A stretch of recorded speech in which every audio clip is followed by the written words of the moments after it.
So we're hoping that that'll be quiet enough.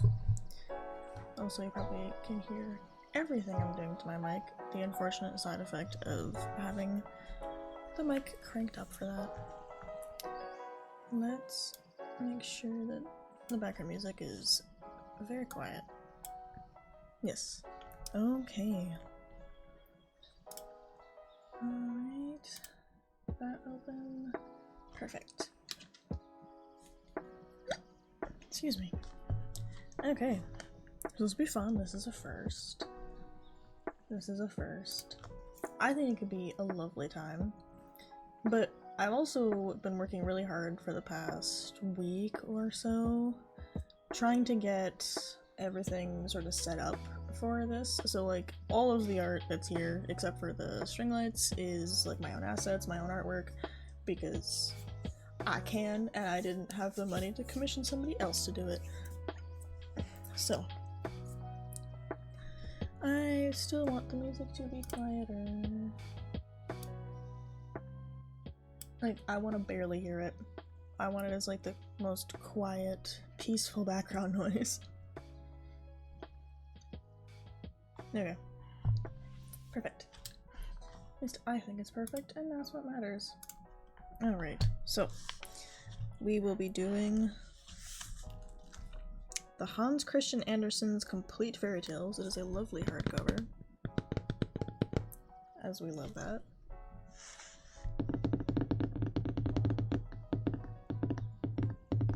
What a lovely day to have fingernails. And I, of course, lost my page.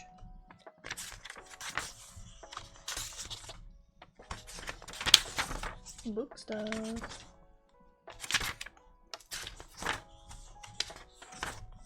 It's book stuff. Thank you for checking in. I'm trying to find the beginning of the book. Found it. Okay, so I should be loud enough in that one. I win this time. Off we go. Alright, once I get started, as it says in the pinned message, I'm not going to be closely monitoring chat. I will check in between major chapter breaks and then in between major stories, because this is a collection of many stories. We will not get through all of them tonight, but I'll make sure that we stop on a good note either way. So, we will be starting with The Tallow Candle from the 1820s. There was sputtering and sizzling as the flames played under the pan. This was the tallow candle's cradle, and out of the warm cradle slipped the candle, perfectly shaped, all of a piece, shiny white and slender. It was formed in a way that made everyone who laid eyes on it believe that it must promise a bright and glorious future. Indeed, it was destined to keep that promise and fulfill their expectations. The sheep, a pretty little sheep, was the candle's mother, and the melting pot was its father. From its mother it had inherited its dazzlingly white body and an intuitive understanding of life, but from its father it had acquired the desire for a blazing fire that would eventually reach its very core and shine the light for it in life. That is how it had been made and how it cast itself, with the best and brightest of hopes, into life. Here it met an amazing number of fellow creatures with whom it had dealings, since it desired to get to know life and thus perhaps find the most suitable niche for itself. But the candle saw the world in too benevolent a light, while the world only cared about itself and not about the tallow candle at all. The world was unable to understand the true nature of the candle, so it tried to use it to its own advantage and handled the candle improperly. Black fingers made bigger and bigger spots on the white color of innocence, which little by little totally disappeared to be covered with the filth of an outside world that had been far too harsh and come much closer than the candle could bear, since it had been unable to distinguish between the pure and the impure, but deep inside it was still innocent and unspoiled. That is when the false friends realized that they could not reach its innermost part. In anger, they threw away the candle, considering it a useless thing. The outer black layer kept away everybody good. They were afraid of becoming contaminated by the black color, of getting spots on themselves, so they kept a distance. Now the poor tallow candle was lonely, abandoned, and at its wit's end. It felt cast off by what was good and discovered that it had been nothing but a blind tool used to advance what was bad. It felt so terribly sad because it had lived its life without purpose. Perhaps it even tarnished some good things by its presence. It could not grasp why and to what end it had been created, why it was put on this earth where it might destroy itself and even others.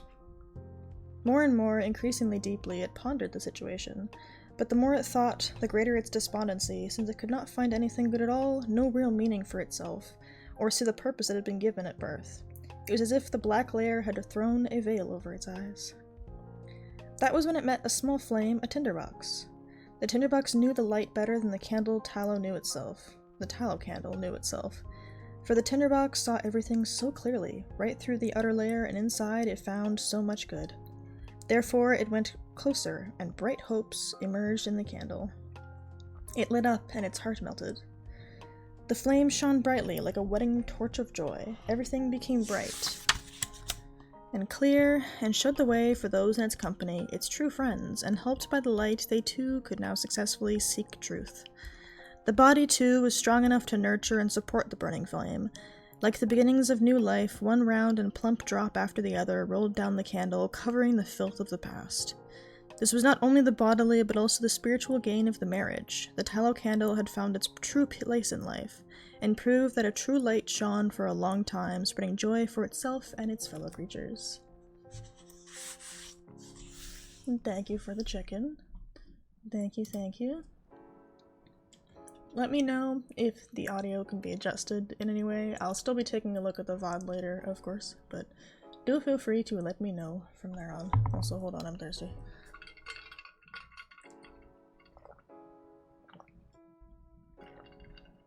I'm trying to not have other things be too terribly loud, which is kind of hard when you have the gain up this high on a microphone, so my apologies on that front. Very little I can do about it. Okay, so we move into the tinderbox from 1835. There came a soldier marching down the high road, 1, 2, 1, 2. He had his knapsack on his back and his sword at his side as he came home from the wars. On the road he met a witch, an ugly old witch, a witch whose lower lip dangled right down on her chest. "Good evening, soldier," she said. "What a fine sword you've got there, and what a big knapsack. Aren't you every inch a soldier, and now you shall have money as much as you please." "That's very kind, you old witch," said the soldier. "See that big tree?" The witch pointed to one nearby them. "It's hollow to the roots. Climb to the top of the trunk and you'll find a hole through which you can let yourself down deep under the tree. I'll tie a rope around your middle so that when you call me I can pull you up again." "What would I do deep down under that tree?" the soldier wanted to know. "Fetch money," the witch said. "Listen, when you touch bottom you'll find yourself in a great hall. It is very bright there because more than 100 lamps are burning. By their light you will see 3 doors. Each door has a key in it so you can open them all. Excuse me. If you walk into the first room, you'll see a large chest in the middle of the floor. On it sits a dog, and his eyes are as big as saucers, but don't worry about that. I'll give you my blue checked apron to spread on the floor. Snatch up that dog and set him on my apron, then you can open the chest and take out as many pieces of money as you please. They are all copper. But if silver suits you better, then go into the next room. There sits a dog, and his eyes are as big as mill wheels, but don't you care about that. Set the dog on my apron while you line your pockets with silver. Maybe you'd rather have gold. You can, you know. You can have all the gold you can carry if you go into the third room. The only hitch is that there on the money chest sits a dog, and each of his eyes is as big as the round tower of Copenhagen. That's the sort of dog he is. But never you mind how fierce he looks. Just set him on my apron and he'll do you no harm as you help yourself from the chest to all the gold you want." "That suits me," said the soldier. "But what do you get out of all of this, you old witch? I suppose that you want your share." "No indeed," said the witch. "I don't want a penny of it. All I ask is for you to fetch me an old tinderbox that my grandmother forgot the last time she was down there." "Good," said the soldier. "Tie the rope around me." "Here it is," said the witch, "and here's my blue checked apron." The soldier climbed up to the hole in the tree and let himself slide through it, feet foremost, down into the great hall where the hundreds of lamps were burning just as the witch had said. Now he threw open the first door as he came to. Ugh! There sat a dog glaring at him with eyes as big as saucers. "You're a nice fellow," the soldier said, as he shifted him to the witch's apron and took all the coppers that his pockets would hold. He shut up the chest, set the dog back on it, and made for the second room. Alas and alack! There sat the dog with eyes as big as mill wheels.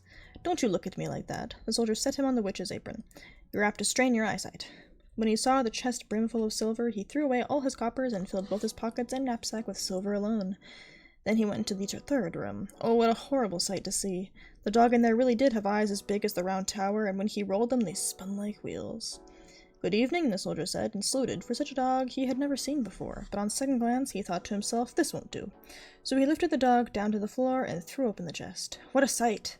Here was gold and to spare. He could buy out all Copenhagen with it. He could buy all the cake woman's sugar pigs and all the tin soldiers' whips and rocking horses there are in the world.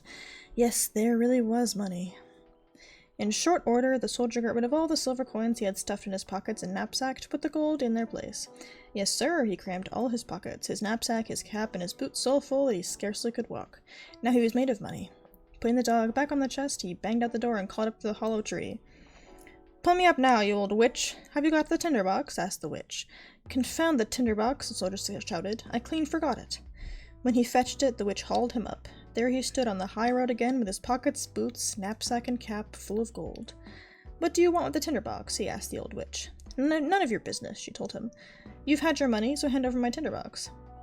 "Nonsense," said the soldier. "I'll take out my sword, and I'll cut your head off if you don't tell me at once what you want with it." "I won't!" the witch screamed at him. So he cut her head off. There she lay, but he tied all his money in her apron, slung it over his shoulder, stuck the tinderbox in his pocket, and struck out for town. It was a splendid town. He took the best rooms at the best inn and ordered all the good things he liked to eat, for he was a rich man now, because he had so much money.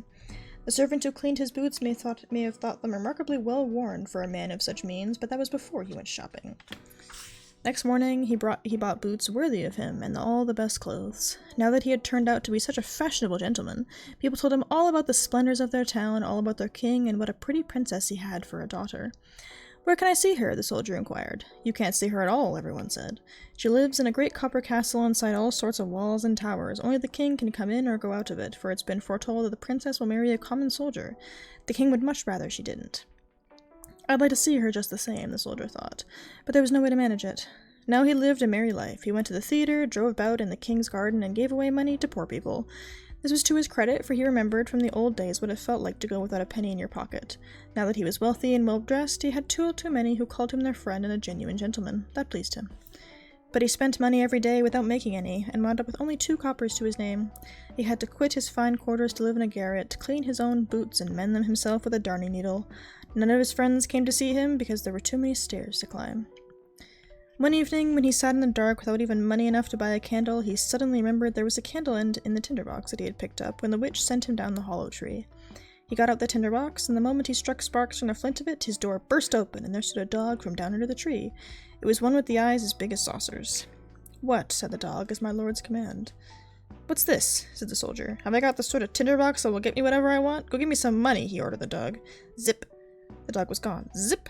He was back again with a bag full of copper in his mouth. Now the soldier knew what a remarkable tinderbox he had. Strike it once, and there was a dog from the chest of copper coins. Strike it twice, and here came the dog who had the silver. 3 times brought the dog who guarded gold. Back went the soldier to his comfortable quarters. Out strode the soldier in fashionable clothes. Immediately his friends knew him again because they liked him so much. Then the thought occurred to him, isn't it odd that no one ever gets to see the princess? They say she's very pretty, but what good of it as long as she stays locked up in that large copper castle with so many towers? Why can't I see her? Where's my tinderbox? He struck a light, and zip came the dog with eyes as big as saucers. "It certainly is late," said the soldier, "practically midnight, but I do want a glimpse of the princess, if only for a moment." Out the door went the dog, and before the soldier could believe it, here came the dog with the princess on his back. She was sound asleep and so pretty that everyone could see she was a princess. The soldier couldn't keep from kissing her because she was every inch a soldier. Then the dog took the princess home. Next morning, when the king and queen were drinking their tea, the princess told them about a strange dream she'd had, all about a dog and a soldier. She'd ridden on the dog's back, and the soldier had kissed her. Now that was a fine story, said the queen. The next night, one of the old ladies of the court was under orders to sit by the princess's bed and see whether this was a dream or something else altogether. The soldier was longing to see the pretty princess again, so the dog came by at night to take her up and away and as fast as he could run. But the old lady pulled on her storm boots and ran right after them. When she saw them disappear into a large house, she thought, now I know where it is, and drew a big cross on the door with a piece of chalk. Then she went home to bed, and before long the dog brought the princess home too. But when the dog saw the cross marked on the soldier's front door, he got himself a piece of chalk and cross-marked every door in the town. This was a clever thing to do, because now the old lady couldn't tell the right door from all the wrong doors he had marked. Early in the morning, along came the king and queen, the old lady, and all the officers to see where the princess had been. Here it is, said the king, when he first saw the first crossmark. No, my dear, there it is, said the queen, who was looking next door. Here's one, there's one, and yonder's another one, they said all. Wherever they looked, they saw chalk marks, so they gave up searching. The queen, though, was an uncommonly clever woman who could do more than ride in a coach. She took her big gold scissors, cut out a piece of silk, and made a neat little bag. She filled it with fine buckwheat flour and tied it onto the princess's back. Then she pricked a little hole in it so the flour would sift out along the way wherever the princess might go. Again, the dog came in the night, took the princess on his back, and ran with her to the soldier, who loved her so much that he would have been glad to be a prince just so he could make her his wife. The dog didn't notice how the flour made a trail from the castle right up to the soldier's window, where he ran up the wall with the princess. So in the morning, it was all too plain to the king and the queen just where their daughter had been. They took the soldier and put him in prison. There he sat. It was dark and it was dismal, and they told him tomorrow was the day for you to hang. They didn't cheer him up any, and as for his tinderbox, he'd left it behind at the inn. In the morning, he could see through his narrow little window how the people all hurried out of town to see him hanged. He heard the drums beat, and he saw the soldiers march. In the crowd of running people, he saw a shoemaker's boy in a leather apron and slippers. The boy galloped so fast that off flew one slipper, which hit the wall right where the soldier pressed his face to the iron bars. "Hey there, you shoemaker's boy, there's no hurry," the soldier shouted. "Nothing can happen till I get there. But if you run to where I live and bring me my tinderbox, I'll give you 4 coppers. Put your best foot foremost." The shoemaker's boy could use 4 coppers, so he rushed the tinderbox to the soldier, and, well, now we shall hear what happened. Outside the town, a high gallows had been built. Around it stood soldiers and many 100,000 people. The king and queen sat on a splendid throne opposite just the judge, and the whole council. The soldier already stood upon the ladder, but just as they were about to put the rope around his neck, he said the custom was to grant poor criminal one last small favor. He wanted to smoke a pipe of tobacco, the last he'd be smoking in this world. The king couldn't refuse him, so the soldier struck fire from his tinderbox once, twice, and a third time. Zip! There stood all the dogs, one with eyes as big as saucers, one with eyes as big as mill wheels, one with the eyes as big as the round tower of Copenhagen. "Help me, save me from hanging," said the soldier. Those dogs took the judges and all the council, some by the leg and some by the nose, and tossed them so high they came down broken to bits. "Don't!" cried the king, but the biggest dog took him and the queen too, and tossed them up after the others. Then the soldiers trembled and the people shouted, "Soldier, be our king and marry the pretty princess." So they put the soldier in the king's carriage. All 3 of his dogs danced in front of it and shouted, "Hurrah!" The boys whistled through their fingers and the soldiers saluted. The princess came out of the copper castle to be their queen, and that suited her exactly. The wedding lasted all of a week, and the 3 dogs sat at the table with their eyes opened wider than ever before. I kind of thought he was gonna die. If I'm being completely honest. I really figured he was gonna die. Crunch. Oh. Pop my neck. Alright. Excuse me. Little Claus and Big Claus. 1835. Excuse me. In a village there lived 2 men who had the self-same name. Both were named Klaus, but one of them owned 4 horses, and the other owned only 1 horse. So to distinguish between them, people called the man who had 4 horses Big Klaus, and the man who had only 1 horse Little Klaus. Now I'll tell you what happened to these 2, for this is a true story. The whole week through, Little Claus had to plow for Big Klaus and lend him his only horse. In return, Big Klaus lent him all 4 of his horses, but only for 1 a day each week, and that had to be Sunday.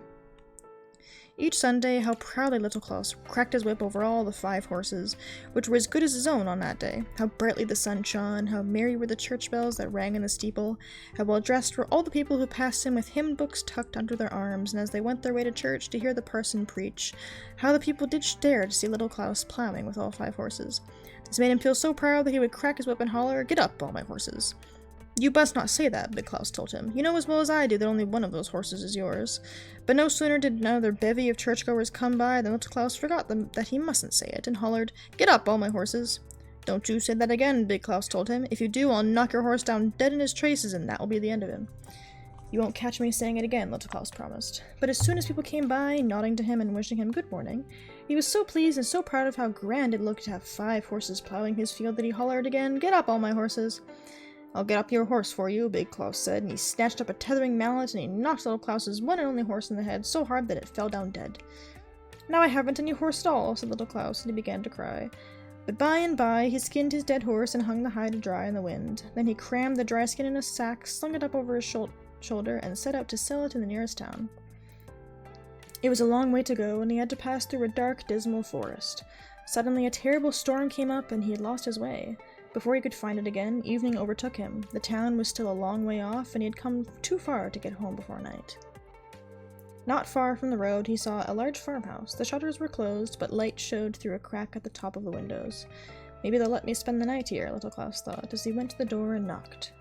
The farmer's wife opened it, but when she heard what he wanted, she told him to go away. She said her husband wasn't home and she wouldn't have any strangers in the house. Then I'll have to sleep outside, Little Klaus decided as she slammed the door in his face.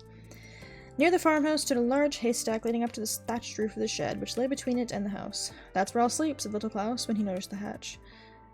It will make a wonderful bed. All I hope is that the stork doesn't fly down and bite my legs. For a stork was actually standing guard on the roof where it had a nest. So Little Klaus climbed to the roof of the shed. As he turned over to make himself comfortable, he discovered that the farmhouse shutters didn't come quite to the top of the windows, and he could see over them. He could see into a room where a big table was spread with wine and roast meat and delicious fish. The farmer's wife and the sexton were sitting there all at the table all by themselves. She kept helping him to wine, and he kept helping himself to fish. He must have loved fish.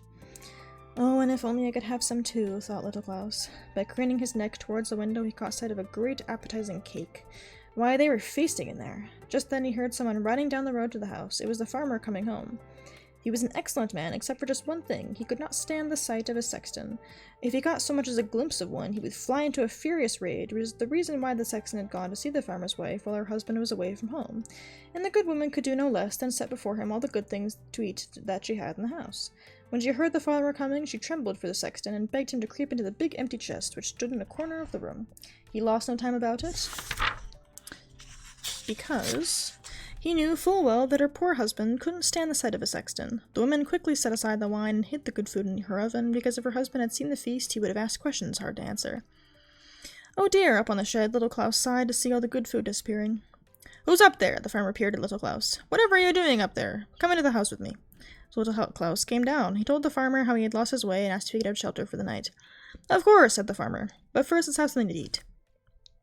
The farmer's wife received them well, laid the whole table, and set before them a big bowl of porridge. The farmer was hungry and ate it with a good appetite, but Little Klaus was thinking of the good roast meat, that fish, and that cake in the oven. Beside his feet under the table lay his sack with the horsehide, for, as we know, he was on his way to sell it in town.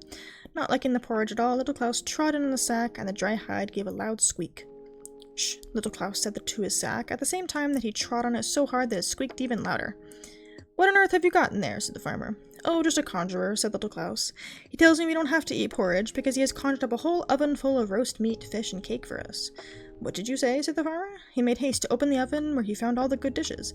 His wife had hidden them in there, but he quite believed that they had been conjured up by the wizard in the sack. His wife didn't dare open her mouth, as she helped them to their fill of meat, fish, and cake. Then Little Klaus trod upon the sack to make it squeak again. What does he say now? Asked the farmer. He says, Little Klaus answered, that there are 3 bottles of wine for us in the corner by the oven. So the woman had to bring out the wine she had hidden. The farmer drank it till he grew merry, and wanted to get himself a conjurer just like the one Little Klaus carried in his sack. Can he conjure up the devil? The farmer wondered. I'm in just the mood to meet him. Oh yes, said Little Klaus. My conjurer can do anything I tell him, can't you? He asked, and trod upon the sack till it squeaked. Did you hear him answer? He said yes, he can conjure up the devil, but he's afraid we won't like the look of him. Oh, I'm not afraid. What's he like? Well, he looks an awful lot like a sexton. Ho, said the farmer, as ugly as that? I can't bear the sight of a sexton, but don't let that stop us. Now that I know it's just the devil, I shan't mind it so much. I'll face him, provided he doesn't come near me. Wait while I talk with my conjurer. Little Klaus trod on the sack and stooped down to listen. What does he say? He says for you to go and open that big chest in the corner, and there you'll find the devil doubled up inside it. But you must hold fast to the lid so he doesn't pop out. Will you help me hold it? Said the farmer. He went to the chest in which his wife had hidden the sexton, once frightened, now terrified. The farmer lifted the lid a little and peeped in. Ho! He sprang back. I saw him, and he's the image of our sexton, a horrible sight. After that, they needed another drink, and sat there drinking far into the night. You must sell me your conjurer, said the farmer. You can fix your own price. I'd pay you a bushel of money right away. Oh, I couldn't do that, Little Klaus said. Just think how useful my conjurer is. But I'd so like to have him, the farmer kept begging to buy it. Well, said Little Klaus at last, you've been kind enough to give me a night's lodging, so I can't say no. You shall have my sack for a bushel of money, but it must be full to the brim. You shall have it, said the farmer, but you must take that chest along with you, too. I won't have it in the house another hour. He might still be inside it. You never can tell. So Little Klaus sold his sack with the dried horsehide in it, and was paid a bushel of money measured up to the brim. The father gave him a wheelbarrow, too, in which to wheel away the money and the chest. Fare you well, said Little Klaus, and off he went with his money and his chest with the sexton in it. On the further side of the forest was a deep, wide river where the current ran so strong that it was almost impossible to swim against it. A big new bridge had been built across the river, and when little Klaus came to the middle of it, he said very loud so the sexton could hear him, "Now what would I be doing with this silly chest? It is heavy as stone, and I'm too tired to wheel it any further, so I'll throw it in the river, and if it drifts down to my house, well and good, but if it sinks, I haven't lost much." Then he tilted the chest a little as if he were about to tip it into the river. "Stop, don't!" the sexton shouted inside. "Let me out first." "Oh," said little Klaus, pretending to be a bit frightened. "Is he still there? Then I'd better throw him into the river and drown him." "Oh no, don't do that to me," the sexton shouted. "I'd give a bushel of money to get out of this." "Why, that's altogether different," said little Klaus, opening the chest. The sexton popped out at once, pushed the empty chest into the water, and hurried home to give little Klaus a bushel of money. What with the farmer's bushel and the sexton's bushel, little Klaus had his wheelbarrow quite full. "I got a good price for my horse," he said when he got home and emptied all the money in a heap on the floor of his room. "How big Klaus will fret when he finds out that my one horse has made me so rich, but I won't tell him how I managed it." Then he sent a boy to borrow a bushel measure from Big Klaus. Whatever would he want with it, Big Klaus wondered, and smeared pitch on the bottom of the bushel so that a little of what he measured would stick to it. And so it happened when he got his measure back, he found 3 newly minted pieces of silver stuck to it. "What's this?" Big Klaus ran to see little Klaus. "Where did you get so much money?" "Oh, that's what I got for the horse hide I sold last night." Heavens above, how the prices of hides must have gone up! Big Klaus ran home, took an axe, and knocked all 4 of his horses on the head. Then he ripped their hides off and set out to town with them. "Hides, hides, who'll buy hides?" he bawled up and down the streets. All the shoemakers and tanners came running to ask what the price of... Came running to ask what their price was. "A bushel of money apiece," he told them. "Are you crazy? Do you think we spend money by the bushel?" "Hides, hides, who'll buy hides?" He kept on shouting, and to those who asked how much, he said, "A bushel of money." "He takes us for fools," they said. The shoemakers took their straps, and the tanners their leather aprons, and they beat Big Klaus through the town. "Hides, hides," they mocked him. "We'll tan your hide for you if you don't get out of town." Big Klaus had to run as fast as he could. He'd never been beaten so badly. "Little Klaus will pay for this," he said when he got home. "I'll kill him for it." Now it so happened that little Klaus's old grandmother had just died. She had been as cross as could be, never a kind word did she have for him, but he was sorry to see her die. He put the dead woman in his own warm bed, just in case she came to life again, and let her lie there all night while he napped in a chair in the corner, as he had done so often before.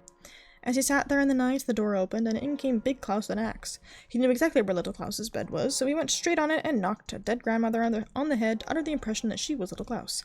"There," he said, "you won't fool me again." Then he went home. "What a wicked man," said little Klaus. "Why, he would have killed me. It's lucky for me. It's lucky for my grandmother that she was already dead, or he'd have been the death of her." He dressed up his old grandmother in her Sunday best, borrowed a neighbor's horse, and hitched up his cart. On the back seat, he propped up his grandmother's wedged in so the jolts would not topple her over, and away they went through the forest. When the sun came up, they drew abreast of a large inn where little Klaus halted and went in to get him some breakfast. The innkeeper was a wealthy man and a good enough fellow in his way, but his temper was fiery as if he were made of pepper and snuff. "Good morning," he said to little Klaus. "You're up and dressed mighty early." "Yes," said little Klaus. "I am bound for the town with my old grandmother, who is sitting out there in the cart. I can't get her to come in, but you might take her a glass of mead. You'll have to shout to make her hear you, for she's as deaf as a post." "I'll take it right out." The innkeeper poured a glass full of mead and took it to the dead grandmother, who sat stiffly on the cart. "Your grandson sent you a glass of mead," said the innkeeper, but the dead woman never said a word. She just sat there. "Don't you hear me?" the innkeeper shouted his loudest. "Here's a glass of mead from your grandson." Time after time he shouted it, but she didn't budge. He flew into such a rage that he threw the glass in her face. The mead splashed all over her as she fell over backward, for she was just propped up, not tied in place. "Confound it!" Little Klaus rushed out the door and took the innkeeper by the throat. "You've gone and killed my grandmother! Look, there's a big hole in her forehead." "Oh, what a calamity!" The innkeeper wrung his hands, and all because of my fiery temper. "Dear little Klaus, I'll give you a bushel of money. I'll bury your grandmother as if she were my very own, but you must hush this thing up for me, or they'll chop off my head. How I'd hate it." So it came out about that little Klaus got another bushel of money, and the landlord buried the old grandmother as if she'd been his own. Just as soon as little Klaus got home, he sent a boy to borrow a bushel measure from Big Klaus. "Little Klaus wants to borrow it?" Big Klaus asked. "Didn't I kill him? I'll go and see about that." So he himself took the measure over to little Klaus. "Where did you get all that money?" he asked when he saw the height of the money pile. "When you killed my grandmother instead of me," little Klaus told him. "I sold her for a bushel of money." "Heavens above, that was indeed a good price," said Big Klaus. He hurried home, took an axe, knocked his old grandmother on the head, then he put her in a cart, drove from town, and asked the apothecary if he wanted to buy a dead body. "Whose dead body?" asked the apothecary. "Where did you get it?" "It's my grandmother's dead body. I killed her for a bushel of money," Big Klaus told him. "Lord," said the apothecary, "man, you must be crazy. Don't talk like that, or they'll chop off your head." Then he told him straight he'd done a wicked deed, for he was a terrible fellow, and that the worst of punishments was much too good for him. Big Klaus got frightened. He jumped in his cart, whipped the horses, and drove home as fast as they would take him. The apothecary and everyone else thought he must be a madman, so they didn't stand in his way. I'll see that you pay for this, said Big Klaus when he reached the high road. Oh, won't I make you pay for this, Little Klaus? The moment he got home, he took the biggest sack he could find and went to see Little Klaus, and he said, You've deceived me again. First, I killed my 4 horses, then I killed my old grandmother, and it's all your fault. But I'll make sure you don't make a fool of me again. Then he caught Little Klaus and put him in a sack, slung it up over his back, and told him, Now I shall take you and drown you. It was a long way to the river, and Little Klaus was no light load. The road went by the church, and as they passed, I could hear the organ playing and people singing very beautifully. Big Klaus set down his sack just outside the church door. He thought the best thing for him to do was to go in to hear a hymn before he went any further. So Little Klaus was securely tied in the sack, and all the people were inside the church, so Big Klaus went in too.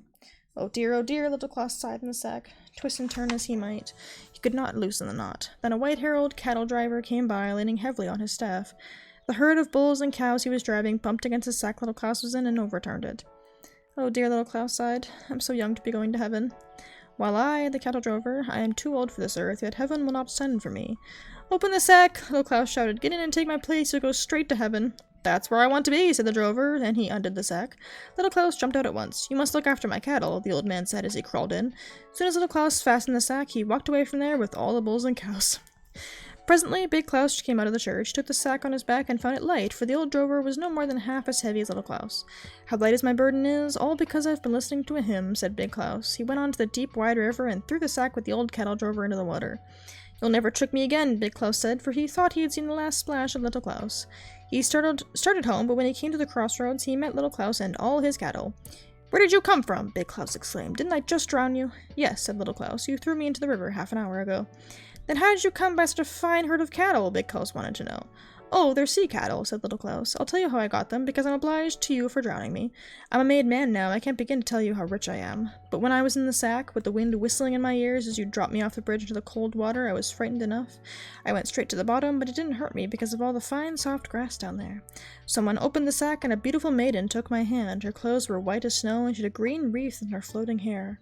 She said, So you've come, Little Klaus. Here is a herd of cattle for you, but they are just the beginning of my presents. A mile further up the road, another herd awaits you. Then I saw that the river is a great highway for the people who live in the sea. Down on the bottom of the river, they walked and drove their cattle straight in from the sea to the land where the rivers end. The flowers down there are fragrant, the grass is fresh, and fish flit by as birds do up here. The people are fine, and so are the cattle that come grazing along the roadside. Then why are you back so soon? Big Klaus asked. If it's all so beautiful, I'd have stayed there. Well, said Little Klaus, I'm being particularly clever. You remember I said the sea maiden told me to go 1 mile up the road and I'd find another herd of cattle. By road, she meant the river, for that's the only way she travels, but I know how the river turns and twists, and it seems too roundabout a way of getting there. By coming up on land, I took a shortcut that saves me half a mile, so I get my cattle that much sooner. You are a lucky man, said Big Klaus. Do you think I would get some cattle too if I went down to the bottom of the river? Oh, I'm sure you would, said Little Klaus. Don't expect me to carry you there in a sack, because you're too heavy for me. But if you walk to the river and crawl into the sack, I'll throw you in with the greatest of pleasure. Thank you, said Big Klaus, but remember, if I don't get a herd of sea cattle down there, I'll give you a thrashing, believe me. Would you really? Said Little Klaus. And as they came to the river, the thirsty cattle saw the water and rushed to drink it. Little Klaus said, See what a hurry they are to get back to the bottom of the river. Help me get there first, Big Klaus commanded, or I'll give you that beating right now. He struggled into the big sack, which had been lying across the back of one of the cattle. Put a stone in, or I'm afraid I shan't sing, said Big Klaus. No fear of that, said Little Klaus, as he put a big stone in the sack, tied it tightly, and pushed it into the water. Splash! Up flew the water, and down to the bottom sank Big Klaus. I'm afraid he won't find what I found, said Little Klaus, as he herded all his cattle home. Yeah, little dude just swindles everyone. What is the story? Did grandma's dead cattle people? Thank you for the check-in, Mother. Yes, the story is just little dude figures out how to fuck over his neighbor. Which, frankly, good. Because Big Klaus sounded like an asshole. I'm gonna crack my neck. If there's anything I wish that my mic would pick up, it would be me cracking my neck. Excuse me.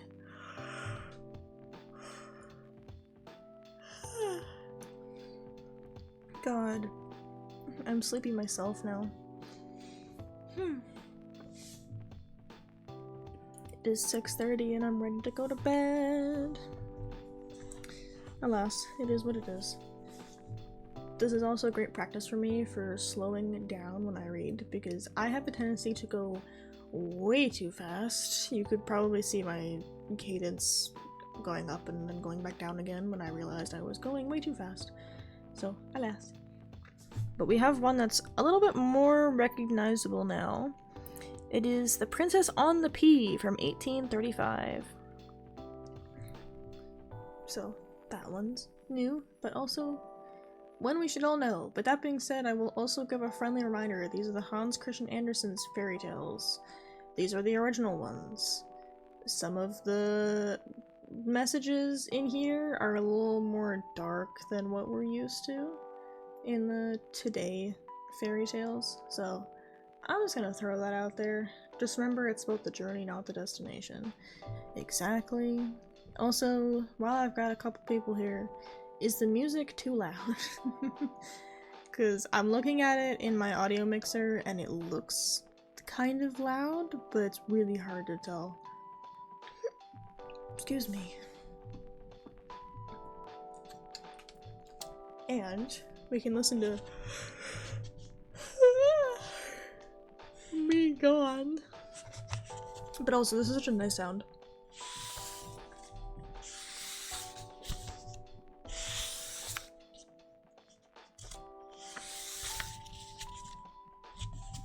It could be turned down a bit in my opinion. Yeah.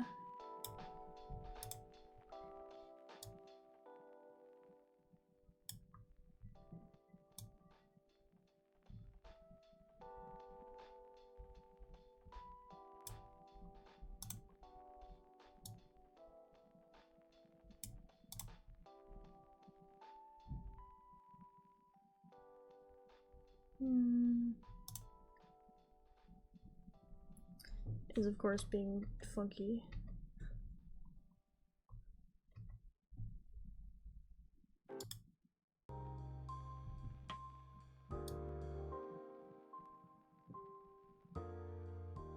There we go. That should be quieter. I wanted something. Actually, you know what? I think I will do.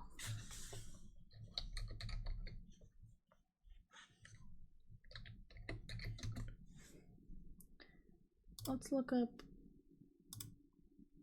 I have a better idea.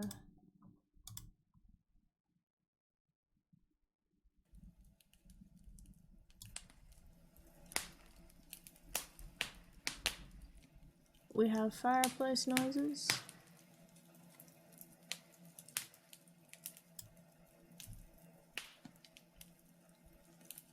It would make more sense if I had a fireplace, but we can pretend. Because I think the fireplace is a little bit more of a vibe.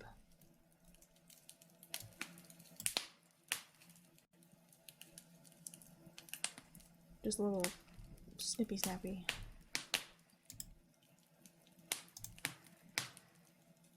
Yeah, I don't know where I'd put a fireplace. And that's probably like in the bookshelf.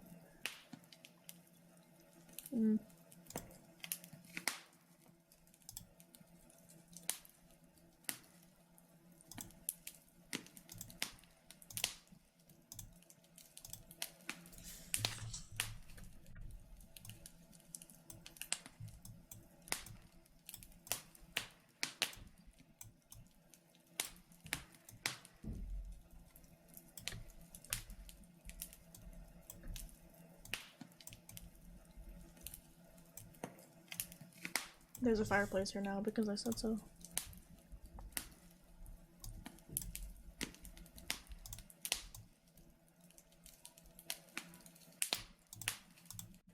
Hell yeah. Make it make sense. That looks like a fireplace. Cool. We'll call it a day. Now you guys can listen to fireplace noises while I read. Which I think works just as well. So we will stick with that. You can see my mouse for a second. Alright. Let me readjust how I'm sitting so I don't have to readjust for a 15th time.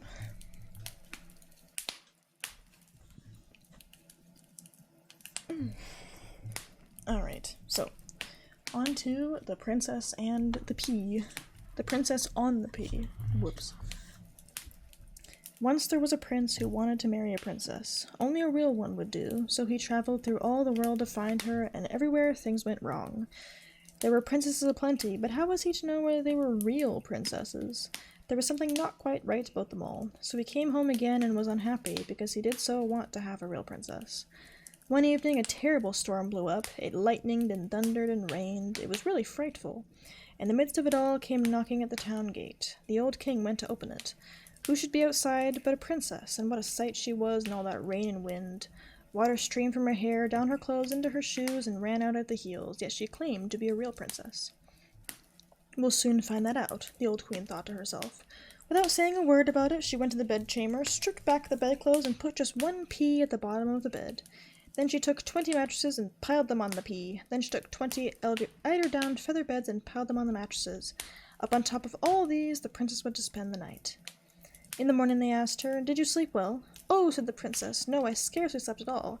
Heaven knows what's in that bed. I lay on something so hard that I'm black and blue all over. It was simply terrible."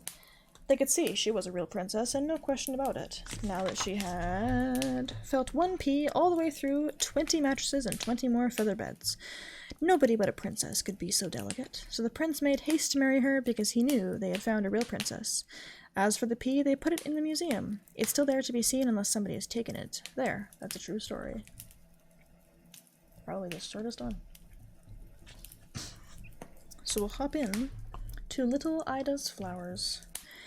"My poor flowers are quite dead," said little Ida. "They were so pretty last evening, but now every leaf has withered and drooped. Why do they do that?" she asked a student who sat on the sofa. She was very fond of him because he told such good stories and could cut such amusing figures out of paper hearts with dancing ladies inside them, flowers of all sorts, and castles with doors you could open and close. He was a rollicking fellow. "Why do my flowers look so ill today?" she asked him again, and showed him her withered bouquet. "Don't you know what's the matter with them?" the student said. "They were at the ball last night, and that's why they can scarcely hold up their heads." "Flowers can't dance," said little Ida. "Oh, indeed they can," said the student. "As soon as it gets dark and we go to sleep, they frolic about in a fine fashion. Almost every night they give a ball." "Can't children go to the ball?" "Little daisies can go, so can lilies of the valley." "Where do the prettiest flowers dance?" Ida asked. "Haven't you often visited the beautiful flower garden just outside of town, around the castle where the king lives in the summertime? You remember, the place where the swans swim close when you offer them breadcrumbs? Believe me, that's where the prettiest flowers dance." "Yesterday I was there with my mother," said Ida, "but there wasn't a leaf on the trees or a flower left."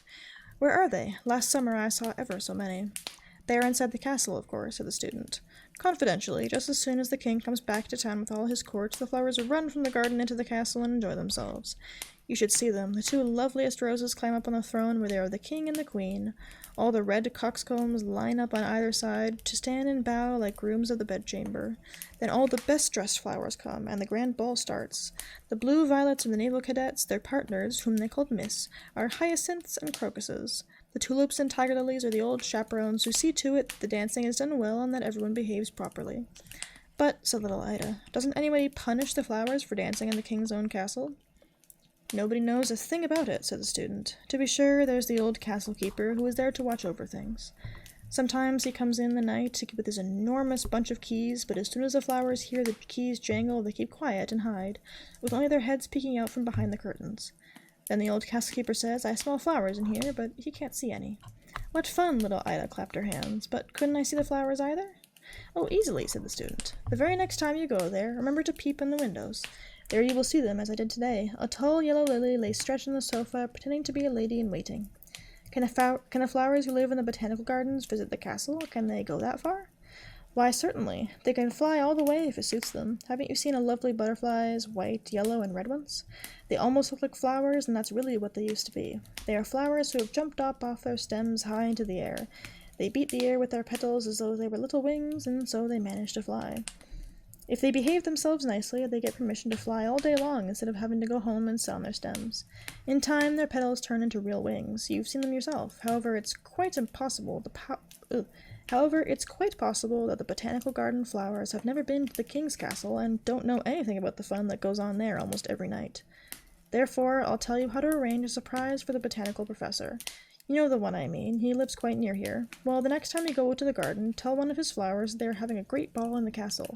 One flower will tell the others, and off they'll fly. Where the professor comes out in the garden, not one flower will he find, and where they've all gone, he will never be able to guess." How can a flower tell the others? You know flowers can't speak. They can speak. They can't speak, the student agreed, but they can signal. Haven't you noticed that whenever the breeze blows, the flowers nod to one another and make signs with their leaves? Why, it's plain as talk. Can the professor understand their signs? Certainly he can. One morning he came into his garden and saw a big stinging nettle leaf signaling to a glorious red carnation.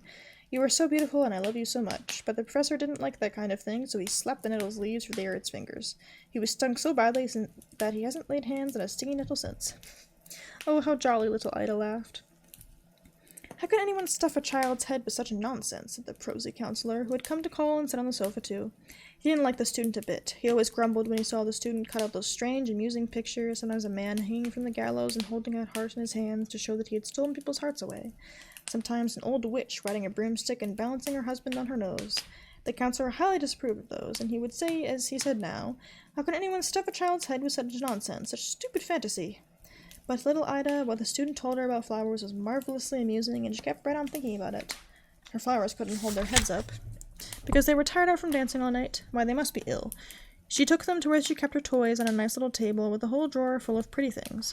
Her doll, Sophie, lay asleep in the doll's bed, but little Ida told her, Sophie, you really have to get up and be satisfied to sleep in the drawer tonight, because my poor flowers are ill. Maybe if I let them sleep in your bed tonight, they will get well again. When she took the doll up, Sophie looked as cross as could be and didn't say a word. She was sulky because she couldn't keep her own bed. Ida put the flowers to bed and tucked the little covers around them. She told them to be good and lie still while she made them some tea, so they would get well and be up and about tomorrow. She carefully drew the curtains around the little bed so the morning sun would not shine in their faces. All evening long she kept thinking of what the student had said before she climbed into bed herself. She peeped through the window curtains at the fine potted plants that belonged to her mother, hyacinths and tulips too. She whispered very softly, I know you are going to the ball tonight. But the flowers pretended not to understand her. They didn't move a leaf. But little Ida knew all about them. After she was in bed, she lay there for a long while, thinking about how pleasant it must be to see the flowers dance in the king's castle. Were my flowers really there? She wondered. Then she fell asleep. When she woke up again in the night, she had been dreaming of flowers and of the student and of the prosy counselor who had scolded him and said it was all silly nonsense. It was very still in the bedroom where Ida was. The night lamp glowed on the table, and Ida's mother and father were asleep. Are my flowers still asleep in Sophie's bed? Ida wondered. That's what I'd like to know. She lifted herself a little higher on her pillow and looked towards the door that stood half open. In there were her flowers and all her toys. She listened, and it seemed to her that someone was playing the piano very softly and more beautifully than she had ever heard it played. I'm perfectly sure that those flowers are all dancing, she said to herself. Oh my goodness, wouldn't I love to see them? But she did not dare get up because that might awaken her father and mother. I do wish the flowers would come in here, she thought, but they didn't. The music kept playing, and it sounded so lovely that she couldn't stay in bed another minute. She tiptoed to the door and peeped into the next room. Oh, how funny, what a sight she saw there! No night lamp burned in the next room, but it was well lighted just the same. The moonlight streamed through the window and upon the middle of the floor, and it was almost as bright as day. The hyacinths and the tulips lined up in 2 long rows across the floor. No one was left by the window. The flower pots stood there empty, while the flowers danced gracefully around the room, making a complete chain and holding each other by their long green leaves as they swung around. At the piano sat a tall yellow lily. Little Ida remembered it from last summer, because a student had said, Doesn't that lily look just like Miss Lyne? Everyone had laughed at the time, but now little Ida noticed that there was a most striking resemblance. When a lily played, it had the very same mannerisms as the young lady, sometimes bending its long yellow face to one side, sometimes to the other, and nodding in time with the lovely music. No one suspected that little Ida was there. She saw a nimble blue crocus jump up on the table where her toys were, go straight to the doll's bed, and throw back the curtains. The sick flowers lay there, but they got up at once and nodded down to the others they also wanted to dance. The old chimney-sweep doll, whose lower lip was broken, rose and made a bow to the pretty flowers. They looked quite themselves again as they jumped down to join the others and have a good time. It seemed as if something had clattered off the table. Little Ida looked and saw that the birch wand, which had been left over from Mardi Gras some time, was jumping down as if he thought he were a flower too. The wand had cut quite a flowery figure with his paper rosettes, and to top him off, a little wax figure who had a broad trimmed hat, just like the one that the counselor wore. The wand skipped about on his 3 red wooden legs and stamped them as hard as he could, for he was dancing the mazurka. The flowers could not dance it because they were too light to stamp as he did. All of a sudden, the wax figure grew tall and important. He whirled around to the paper flowers beside him and said, How can anyone stuff a child's head with such nonsense, such stupid fantasy? At that moment, he was a perfect image of the big-hatted counselor, just as sallow and quite as cross. But the paper flowers hit back. They struck his thin shanks until he crumpled up into a very small wax mannequin. The change was so ridiculous that little Ida could not keep from laughing. Wherever the scepter wand danced, the counselor had to dance too, whether he made himself tall and important or remained a willow wax figure in a big black hat. The real flowers put in a kind word for him, especially those who had lain ill in the doll's bed, and the birch wand let him rest. Just then, they heard a loud knocking in the drawer where Ida's doll, Sophie, lay with the other toys. The chimney sweep rushed to the edge of the table, lay flat on his stomach, and managed to pull the drawer out a little way. Sophie sat up and looked around her, most surprised. "Why, they are having a ball," she said. "Why hasn't somebody told me about it?" "Won't you dance with me?" the chimney sweep asked her. "A fine partner you'll be," she said, and turned her back on him. She sat on the edge of the drawer, hoping one of the flowers would ask her to dance, but not one of them did. She coughed. Still not one of them asked her. To make matters worse, the chimney sweep had gone off dancing by himself, which he did pretty well. As none of the flowers paid attention to Sophie, she let herself tumble from the drawer to the floor with a bang. Now the flowers all came running to ask, "Did you hurt yourself?" They were very polite to her, especially those who had slept in her bed, but she wasn't hurt a bit. Ida's flowers thanked her for the use of her nice bed and treated her well. They took her out in the middle of the floor, where the moon shone, and danced with her, all while the other flowers made a circle around them. Sophie wasn't at all cross now. She said they might keep her bed. She didn't in the least mind sleeping in the drawer. But the flowers said, "Thank you, no, we can't live long enough to keep your bed. Tomorrow we shall be dead. Tell little Ida to bury us in the garden next to her canary bird's grave. Then we shall come up again next summer more beautiful than ever." "Oh, you mustn't die," Sophie said, and kissed all the flowers. Then the drawing-room door opened, and many more splendid flowers tripped in. Ida couldn't imagine where they had come from, unless, why, they must have come straight from the king's castle. First came 2 magnificent roses wearing little gold crowns. These were the king and the queen. Then came charming gillyflowers and carnations who greeted everybody. They brought the musicians along. Large poppies and peonies blew upon pea-pods till they were red in the face. Blue hyacinths and little snowdrops tinkled their bells. It was such funny music. Many other flowers followed them, and they all danced together. Blue violets with pink primroses, and daisies with the lilies of the valley. All of the flowers kissed one another, and that was very pretty to look at. When the time had come to say good night, little Ida sneaked back to bed too, where she dreamed of all she had seen. As soon as it was morning, she hurried to her little table to see if the flowers were still there. As she threw back the curtain around the bed, yes, they were there, but they were even more faded than yesterday. Sophie was lying in the drawer where Ida had put her. She looked quite sleepy. "Do you remember what you were to tell me?" little Ida asked. But Sophie just looked stupid and didn't say one word. "You are no good at all," Ida told her. "To think how nice they were to you, and how all of them danced with you." She opened a little pasteboard box, nicely decorated with pictures of birds, and laid the dead flowers in it.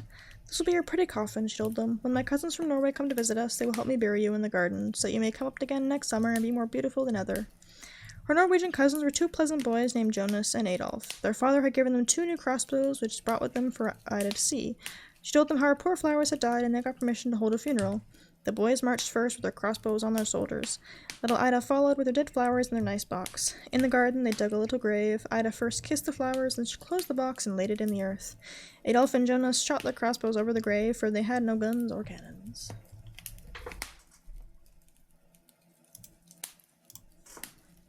Are we just on it again? I never heard a story before I sleep in my whole life. Well, you're having one now. I'll make sure that the VOD is available, like the rest of them are, but still.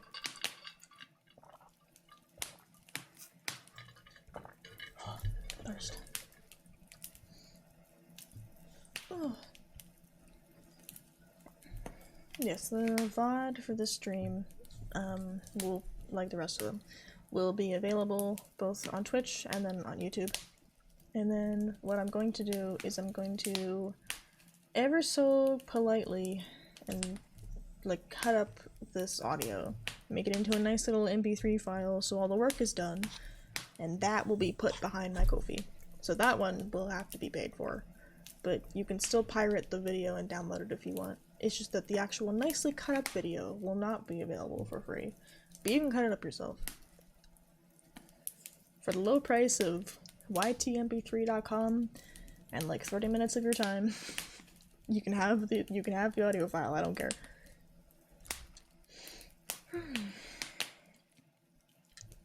My neck is a mess. Ah, yes.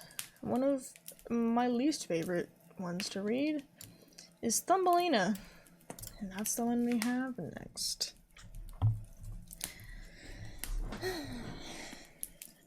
Thumbelina gets kind of dark in the original, but I think this one might be less bad, but it's hard to say. There was once a woman who wanted so very much to have a tiny little child, but she did not know where to find one. So she went to an old witch and she said, "I have set my heart upon having a tiny little child. Please could you tell me where I can find one? Why, that's easily done, said the witch. Here's a grain of barley for you, but it isn't at all the sort of barley the farmers grow in their fields or that the chickens get to eat. Put it in a flower pot, and you'll see what you shall see. Oh, thank you, the woman said. She gave the witch 12 pennies and planted the barley seed as soon as she got home. It quickly grew into a fine, large flower which looked very much like a tulip, but the petals were folded tight as though it were still a bud. Such a pretty flower, said the woman. She kissed its lovely red and yellow petals, and just as she kissed it, the flower gave a loud pop and flew open. It was a tulip, right enough, but on the green cushion in the middle of it sat a tiny girl. She was dainty and fair to see, but she was no taller than your thumb. She was called Thumbelina. A nicely polished walnut shell served as her cradle. Her mattress was made of the blue petals of violets, and a rose petal was pulled up to cover her. That was how she slept at night. In the daytime, she played on a table where the woman put a plate surrounded with a wreath of flowers. Their stems lay in the water, on which there floated a large tulip petal. Thumbelina used the petal as a boat, and with a pair of white horsehairs for oars, she could row clear across the plate. A charming sight. She could sing, too. Her voice was the softest and sweetest that anyone had ever heard. One night, as she lay in her cradle, a horrible toad hopped in through the window. One of the panes was broken. This big, ugly, slimy toad jumped right down on the table where Thumbelina was asleep under the red rose petal. Here's a perfect wife for my son, the toad exclaimed. She seized upon the walnut shell in which Thumbelina lay asleep and hopped off with it out the window and into the garden. A big broad stream ran through it and with a muddy marsh along its banks, and here the toad lived with her son. Ugh, he was just like his mother, slimy and horrible. Coax, coax, brick-ick-ick-icks, was all he could say when he saw the graceful little girl on the walnut shell. Don't speak so loud, or you will wake her up, the old toad told him. She might get away from us yet, for she is as light as a puff of swan's down. We must put her on one of the broad water lily leaves out in the stream. She's so small and so light that it will be just like an island to her, and she can't run away from us while we are making our best room out of the mud ready for you two to live in. Many water lilies with broad green leaves grew in that stream, and it looked as if they were floating on the surface. The leaf that lay furthest from the bank was the largest of them all, and it was to this leaf that the old toad swam with the walnut shell that held Thumbelina. The poor little thing woke up early next morning, and when she saw where she was, she began to cry bitterly. There was water all around the big green leaf, and there was no way at all for her to reach the shore. The old toad sat in the mud, decorating the room with green rushes and yellow water lilies to have it looking its best for her new daughter-in-law. Then she and her ugly son swam out to the leaf on which Thumbelina was standing. They came for her pretty little bed, which they wanted to carry to the bridal chamber before they took her there. The old toad curtsied deeply in the water before her and said, "Meet my son. He is to be your husband, and you will share a delightful home in the mud." Quacks, quacks, breck-ick-ick-icks, was all that her son could say. Then they took the pretty little bed and swam away with it. Left all alone on the green leaf, Thumbelina sat down and cried. She did not want to live in the slimy toad's house. She didn't want to have the toad's horrible son for her husband. The little fishes who swam in the water beneath her had seen the toad and heard what she had said. So they popped up their heads to have a look at the little girl. No sooner had they seen her than they felt very sorry that anyone so pretty should have to go down to live with that hideous toad. No, that should never be. They gathered around the green stem that held the leaf where it was and gnawed it in two with their teeth. Away went the leaf down the stream, and away went Thumbelina, far away where the toad could not catch her. Thumbelina sailed past many a place, and when the little birds in the bushes saw her, they sang, "What a darling little girl!" The leaf drifted further and further away with her, and so it was that Thumbelina became a traveler. A lovely white butterfly kept fluttering around her, and at last alighted on the leaf because he admired Thumbelina. She was a happy little girl again now that the toad could not catch her. It was all very lovely as she floated along, and where the sun struck the water it looked like shining gold. Thumbelina undid her sash, tied one end of it to the butterfly, and made the other end fast to the leaf. It went much faster now, and Thumbelina went much faster too, for of course she was standing on it. Just then a big May-bug flew by and caught sight of her. Immediately he fastened her claws around her slender waist and flew up with her into a tree. Away went the green leaf down the stream, and away went the butterfly with it, for he was tied to the leaf and could not get loose. My goodness, how frightened little Thumbelina was when the May-bug carried her up into the tree, but she was even more sorry for the nice white butterfly she had fastened to the leaf, because if he couldn't free himself, he would have to starve to death. But the May-bug wasn't one to care about that. He sat her down on the largest green leaf of the tree, fed her honey from the flowers, and told her how pretty she was, considering that she didn't look at the least like a May-bug. After a while, all the other May-bugs who lived in the tree came up to play them a call. As they stared at Thumbelina, the lady May-bugs threw up their feelers and said, "Why, she only has 2 legs! What a miserable sight!" "She hasn't any feelers," one cried. "She isn't pinched in at the waist. How shameful! She looks like a human being. How ugly she is!" said all of the female May-bugs. Yet Thumbelina was as pretty as ever. Even the May-bug who had flown away with her knew that, but as every last one of them kept calling her ugly, he at length came to agree with them, and would have nothing to do with her. She'd go wherever she chose. They flew down out of the tree with her and left her on a daisy, where she sat and cried because she was so ugly that the Maybugs wouldn't have anything to do with her. Nevertheless, she was the loveliest little girl you can imagine, and as frail and fine as the petal of a rose. All summer long, poor Thumbelina lived all alone in the woods. She wove herself a hammock of grass and hung it from a big burdock leaf to keep off the rain. She took honey from the flowers for food and drank the dew that she found on the leaves every morning. In this way, summer and fall went by. Then came the winter, the long, cold winter. All the birds who had sung so sweetly for her flew away. The trees and the flowers withered. The big burdock leaf, under which she had lived, shriveled up until nothing was left of it but a dry yellow stalk. She was terribly cold, for her clothes had worn threadbare, and she herself was so slender and frail. Poor Thumbelina, she would freeze to death. Snow began to fall, and every time a snowflake struck her, it was as if she had been hit by a whole shovelful. For we all quite tall, while she measured only an inch. She wrapped a withered leaf around her, but there was no warmth in it. She shivered with cold. Near the edge of the woods where she had now arrived was a large grain field, but the grain had been harvested long ago. Only the dry, bare stubble stuck out of the frozen ground. It was just as if she were lost in a vast forest, and oh, how she shivered with cold. Then she came to the door of a field mouse, who had a little hole amid the stubble. There this mouse lived, warm and cozy, with a whole storeroom of grain and a magnificent kitchen and pantry. Poor Thumbelina stood at the door just like a beggar child, and pled for a little bit of barley, because she hadn't had anything to eat for 2 days past. "Why, you poor little thing," said the field mouse, who turned out to be a kind-hearted old creature. "You must come into my warm room and share my dinner." She took such a fancy to Thumbelina that she said, "If you care to, you may stay with me all winter, but you must keep my room tidy, tell me stories, for I am very fond of them." Thumbelina did as the kind old field mouse asked, and she had a very good time of it. "Soon we shall have a visitor," the field mouse said. Once every week, my neighbor comes to see me, and he's even better off than I am. His rooms are large, and he wears such a beautiful black velvet coat. If you could only get him for a husband, you would be well taken care of, but he can't see anything. You must tell him the very best stories you know." Thumbelina did not like the suggestion. She would not even consider the neighbor, because he was a mole. He paid them a visit in his black velvet coat. The field mouse talked about how wealthy and wise he was, and how his home was more than 20 times larger than hers. But for all his knowledge, he cared nothing at all for the sun and the flowers. He had nothing good to say about them, and had never laid eyes on them. As Thumbelina had to sing for them, she sang, "Maybug, Maybug, fly away home, and the monk goes afield." The mole fell in love with her sweet voice, but he didn't say anything about it yet, for he was a most discreet fellow. He had just dug a long tunnel through the ground and from his house to theirs, and the field mouse and Thumbelina were invited to use it whenever they pleased, though he warned them not to be alarmed by the dead bird that lay in his passage. It was a complete bird with feather and beak. It must have died quite recently. When the winter set in, it was buried right in the middle of the tunnel. The mole took in his mouth a torch of decayed wood. In the darkness it glimmered like fire. He went ahead of them to light the way through the long, dark passage. When they came to where the dead bird lay, the mole put his broad nose to the ceiling and made a large hole through which the daylight could fall. In the middle of the floor lay a dead swallow, with his lovely wings folded at the side and his head tucked under his feathers. The poor bird must certainly have died of the cold. Thumbelina felt so sorry for him. She loved all the little birds who had sung and sweetly twittered to her all through the summer. But the mole gave the body a kick with his short stumps and said, "Now he won't be chirping any more. What a wretched thing it is to be born up a little bird. Thank goodness none of my children can be a bird who has nothing but his chirp-chirp and must starve to death when winter comes along." "Yes, you are so right, you sensible man," the field mouse agreed. "What good is all his chirp-chirping to a bird in the winter time when he starves and freezes? But it's all considered very grand, I imagine." Thumbelina kept silent, but when the others turned their back on the bird, she bent over, smoothed aside the feathers that hid the bird's head, and kissed his closed eyes. "Maybe it was he who sang so sweetly to me in the summer-time," she thought to herself. "What a pleasure he gave me, the dear, pretty bird." The mole closed up the hole that let in the daylight, and he took the ladies home. That night Thumbelina could not sleep a wink, so she got up and wove a fine, large coverlet out of hay. She took it to the dead bird and spread it over him, so that he would lie warm in the cold earth. She tucked him in with some soft thistledown that she had found in the field mouse's room. "Goodbye, you pretty little bird," she said.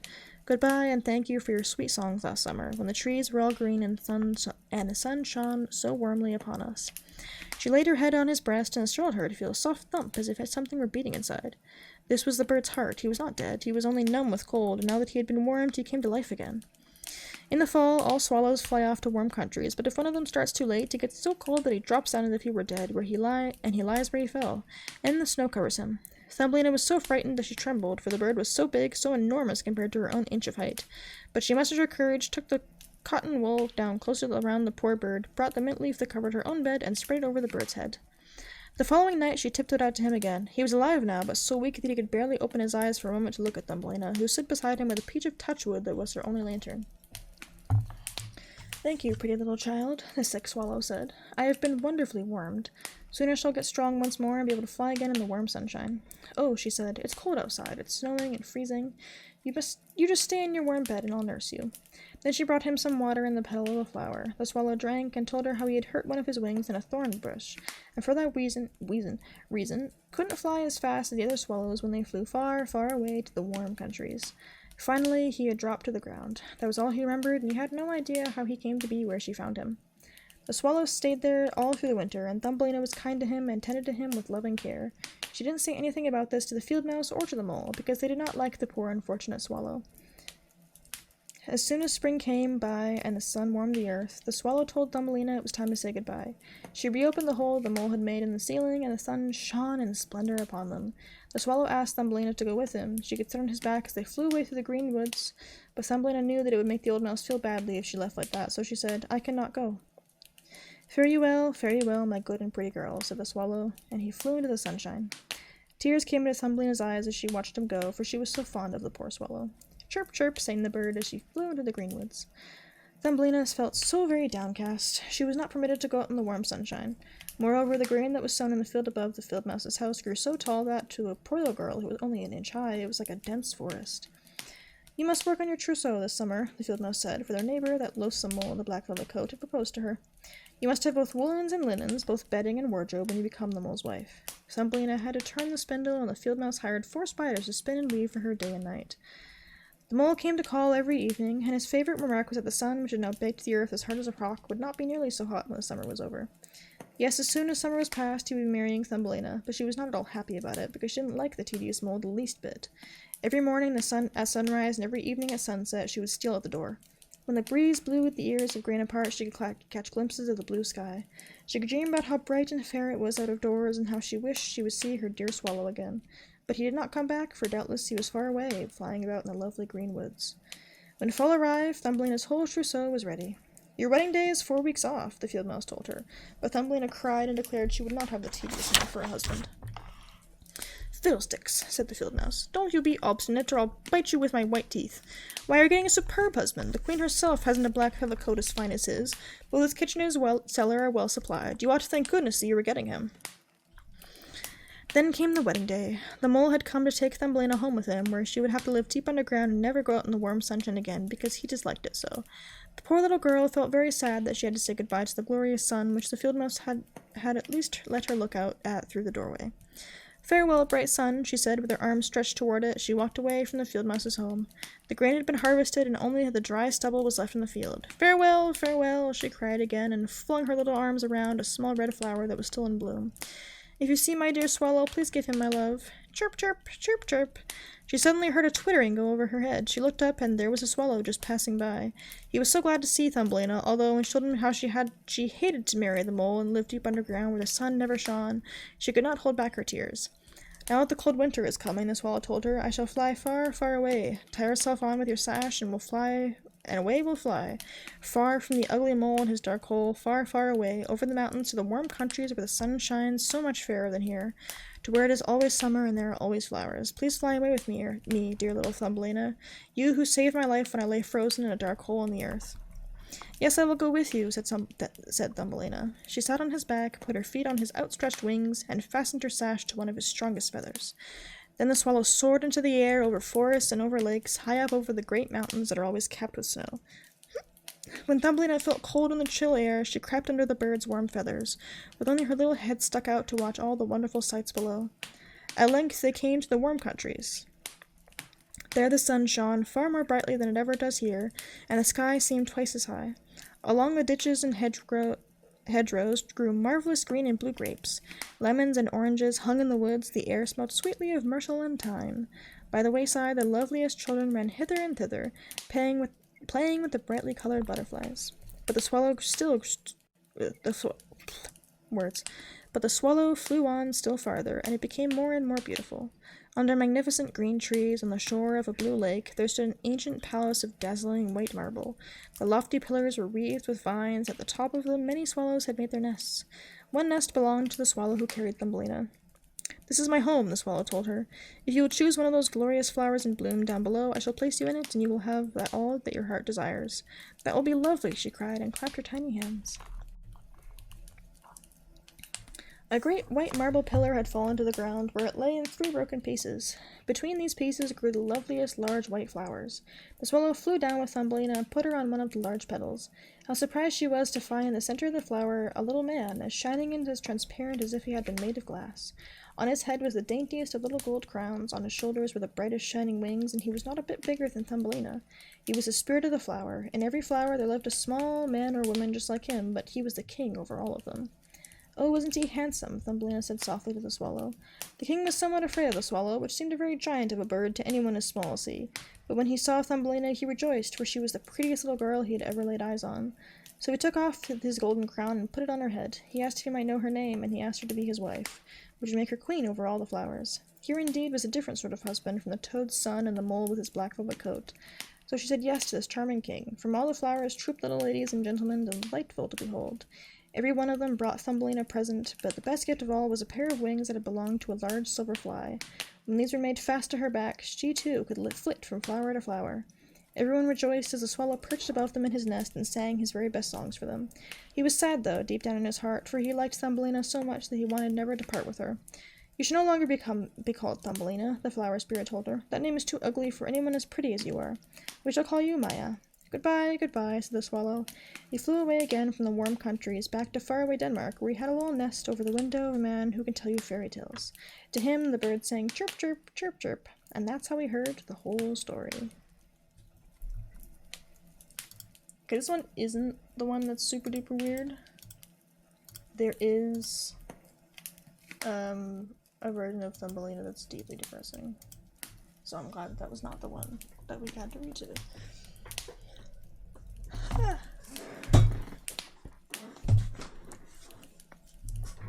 Crack.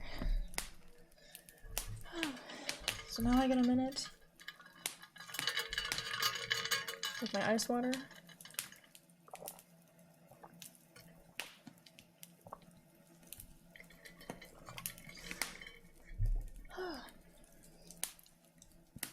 But the beauty of ASMR, as I guess a genre, is the fact that I have a hardcover book, and it sounds so lovely.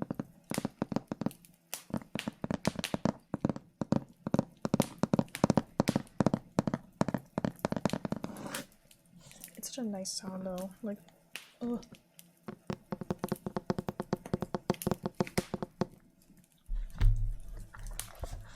And while I was testing the audio, I was testing it with the sound of the pages flipping. Which is just, ugh.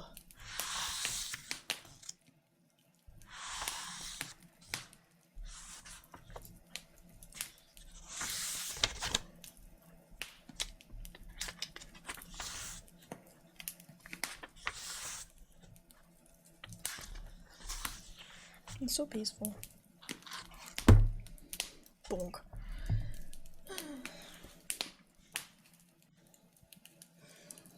But we will get to see how peaceful it will sound later.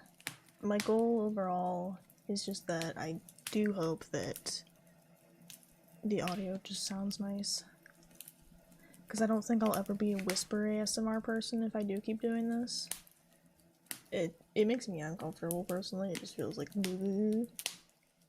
So I think I will test something else instead. We'll go from there. But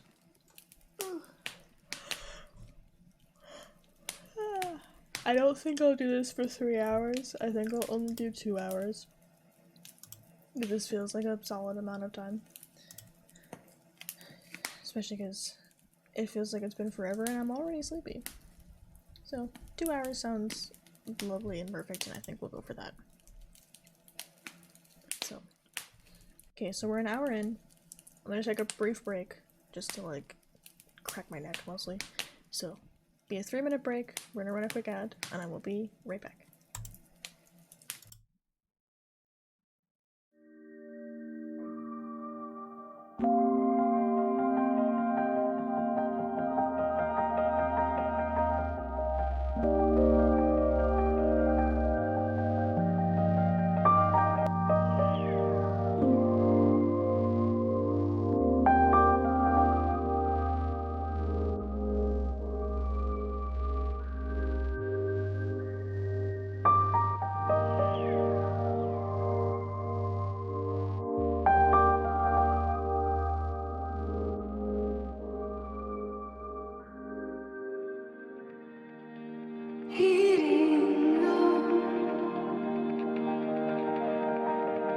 What are we? What are we? Feeling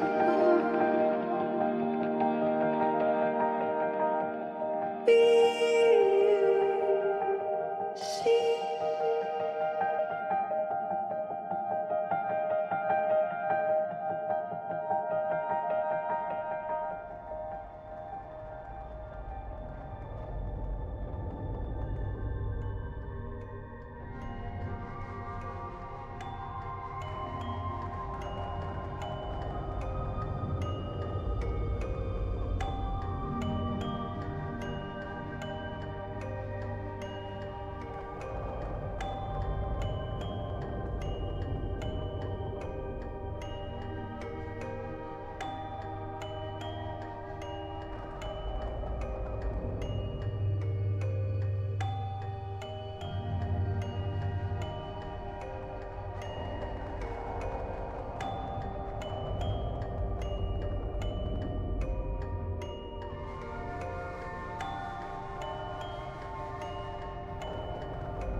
Okay.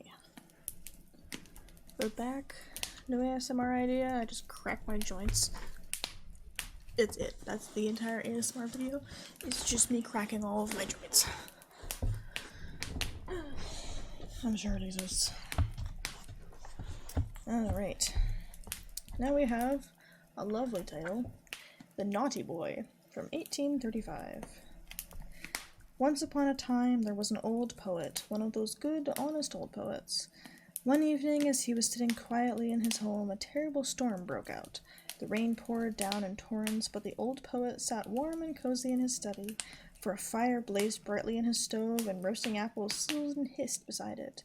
There won't be a dry stitch on anybody out in this rain, he told himself. You see, he was a very kind-hearted old poet. Oh, please open the door for me, I'm so cold and wet, cried a little child outside his house. Then it knocked at the door, and while the rain poured down and the wind shook all the windows. Why, the poor little child, cried the old poet as he hurried to open his door. Before him stood a naked little boy with the water streaming down from his yellow hair. He was shivering and would certainly have perished in the storm had he not been let in. You poor little fellow, said the poet again, and took him by the hand. Come in and we'll have you soon warmed up. I'll give you some wine and a roasted apple, for you're such a pretty little boy. And he really was pretty. His eyes sparkled like two bright stars, and his hair hung in lovely curls, even though the water was still streaming from it. He looked like a little angel, but he was pale with the cold and shivering in every limb. In his hand he held a beautiful little bow and arrow set, but the bow had been ruined by the rain, and all the colors in the arrows had run together. The old poet quickly sat down by the stove and took the little boy on his knee. He dried the child's hair, rubbed the blue little hands vigorously, and heated some sweet wine for him. And pretty soon the little boy felt better, the roses came back to his cheeks, and he jumped down from the old man's lap and danced around the old poet. You're a cheerful boy, laughed the old man. What's your name? My name is Cupid, was the reply. Don't you know me? There lies my bow, and I can certainly shoot with it, too. Look, the storm is over, and the moon is shining. Yes, the old poet said. But I'm afraid the rain has spoiled your bow. That would be a shame, replied the little boy as he looked the bow over carefully. No, it's already dry again. The string is good and tight. No damage done. I guess I'll try it. Then he fitted an arrow to his bow, aimed it, and shot the good old poet right through the heart. Do you see now that my bow is not spoiled? He said laughingly, and ran out of the house. Wasn't he a naughty boy to shoot the good old poet who had been so kind to him, taken him into his warm room and given him his delicious wine and his best apple? The good poet lay on the floor and wept because he really had been shot right through the heart. "What a naughty boy that Cupid is," he cried. "I must warn all the good children that they will be careful and never play with him, because he will certainly do them harm." So he warned all the good children, and they were very careful to keep away from that naughty Cupid. But he is very clever and tricks them all the time. When the students are going home from the lectures, he runs beside them, and with a black coat on and a book under his arm. They don't recognize him, but they take his arm thinking he is a student too, and then he sends his arrows into their hearts. And when the girls are in church to be confirmed, he is likely to catch them and shoot his darts into them. Yes, he is always after people. In the theater, he sits up in the big chandelier, burning so brightly that people think he's a lamp, but they soon find out better. He runs about the king's garden and on the rampart, and once he even shot your father and your mother right through the heart. Just ask them and you'll hear what they say. Yes, he's a bad boy, this Cupid. You'd better never had anything to do with him, for he is after all of you. And what do you think? A long time ago, he even shot an arrow into your poor old grandmother. The wound is healed up, but she will never forget it. Saucy Cupid. But now you know all about him and what a naughty boy he is. Hi, Infinity. It reminds me of this song, Stupid Cupid. First time I heard it live, and I was surprised somebody could jump from a mid-range to such a high note so quickly.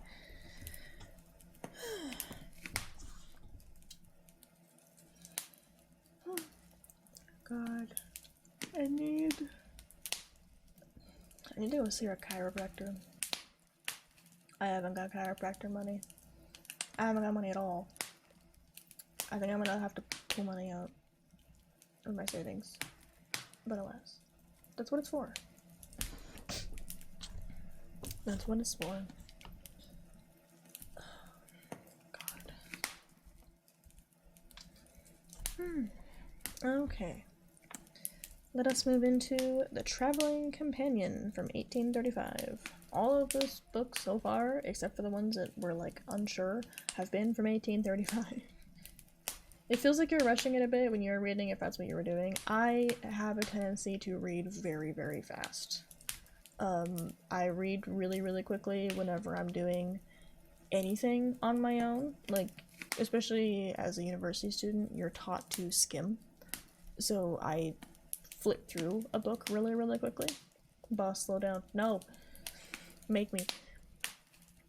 Yeah, I flit through. I keep trying to slow down. It just takes so much effort to consistently remember to slow the fuck down. And also because I get bored. I want to see what's next in the story, but I can't see what's next in the story if I'm too busy reading the first part of the story. It does not sound like a book, it sounds like a rap god. I'm not reading that fast. It's fine. Thirsty. Ugh. But alas, I will try and do as slow as humanly possible. Like, slow is reasonable, I suppose. To me, it's going to be painful, but alas. The things you do. So, The Traveling Companion, 1835. Poor John was greatly troubled because his father was very ill and could not recover. Except for these two, there was no one in their small room. The lamp on the table had almost burned out, for it was quite late at night. "You have been a good son, John," his dying father said, "and the Lord will help you along in the world." He looked at his son with earnest, gentle eyes, and sighed deeply, and fell dead as if he were falling asleep. John cried bitterly, for now he had no one in all the world, neither father nor mother, sister nor brother. Poor John! He knelt at his bedside and kissed his dead father's hand. He cried many salty tears until at last his eyes closed, and he fell asleep with his head resting against the hard bedstand. Then he had a strange dream. He saw the sun and the moon bow down to him. He saw his father well again and strong, and heard him laughing as he always laughed when he was happy. A beautiful girl with a crown of gold on her lovely long hair stretched out her hand to John, and his father said, "See what a bride you have won. She is the loveliest girl in the world." Then he awoke, and all these fine things were gone. His father lay cold and dead on the bed, and there was no one with them. Poor John. The following week, the dead man was buried. John walked close behind the coffin. He could no longer see his kind father, who had loved him so. He heard how they threw the earth down upon the coffin, and watched the last corner of it until a shovel of earth hid even that. He was so sad that he felt as if his heart were breaking in pieces. Then those around him sang a psalm that sounded so lovely that tears came to his eyes. He cried, and that did him good in his grief. The sun shone in its splendor down on the green trees, as if to say, "John, you must not be so unhappy. Look up and see how fair and blue the sky is. Your father is there, praying to the good Lord that things will always go well for you." "I'll always be good," John said. "Then I shall go to join my father in heaven.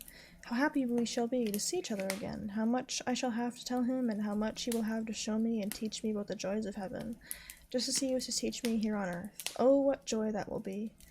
He could see it all so clearly that he smiled, even though tears were rolling down his cheeks. The little birds up in the chestnut trees twittered, chirp, chirp, chirp, chirp. They were so happy and gay, for although they had attended a funeral, they knew very well that the dead man had gone to heaven, where he now wore wings even larger and lovelier than theirs. They knew that he was happy now, because here on earth he had been a good man, and this made them glad. John saw them fly from the green trees far out into the world, and he felt a great desire to follow them. But first he carved a large wooden cross to mark his father's grave. When he took it there in the evening, he found the grave neatly covered with sand and flowers.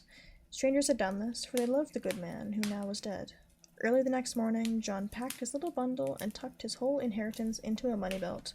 All that he had was $50 and a few pieces of silver, but with this he meant to set off into the world. But first he went to the churchyard, where he knelt and repeated the Lord's Prayer over his father's grave. Then he said, "Farewell, father dear. I'll always be good, so you may safely pray to our Lord that things go well with me." The fields through which he passed were full of lovely flowers that flourished in the sunshine and nodded in the breeze, as if to say, "Welcome to the green pastures. Isn't it nice here?" But John turned round for one more look at the old church where as a baby he had been baptized, and where he had gone with his father every Sunday to sing the hymns. High up in one of the belfry windows he saw the little church goblin with his pointed red cap, raising one arm to keep the sun out of his eyes. John nodded goodbye to him, and the little goblin waved his red cap, put his hand on his heart, and kissed his fingertips to him again and again, to show that he wished John well and hoped that he would have a good journey. As John thought of all the splendid things that he would see in the big fine world ahead of him, he walked on, farther away than he had ever gone before. He did not even know the towns through which he passed, nor the people whom he met. He was far away among strangers. The first night he slept under a haystack in the fields, where he had no other bed. But he thought it very comfortable, and the king himself could have no better. The whole field, the brook, the haystack, and the blue sky overhead made a glorious bedroom. The green grass, patterned with red and white flowers, was his carpet. The elder bushes and hedges of wild roses were bouquets of flowers, and for his washbowl he had the whole brook full of clear, fresh water. The reeds nodded their heads to him to wish him both good night and good morning. The moon was really a huge night lamp, high up in the blue ceiling, where there was no danger of its setting fire to the bed curtains. John could sleep peacefully, and sleep he did, never once waking until the sun rose, and all the little birds around him began singing, good morning, aren't you up yet?" The church bells rang, for it was Sunday. People went to hear the preacher, and John went with them. As he sang a hymn and listened to God's word, he felt just as he were in the same old church where he had been baptized, and where he had sung the hymns with his father. Excuse me.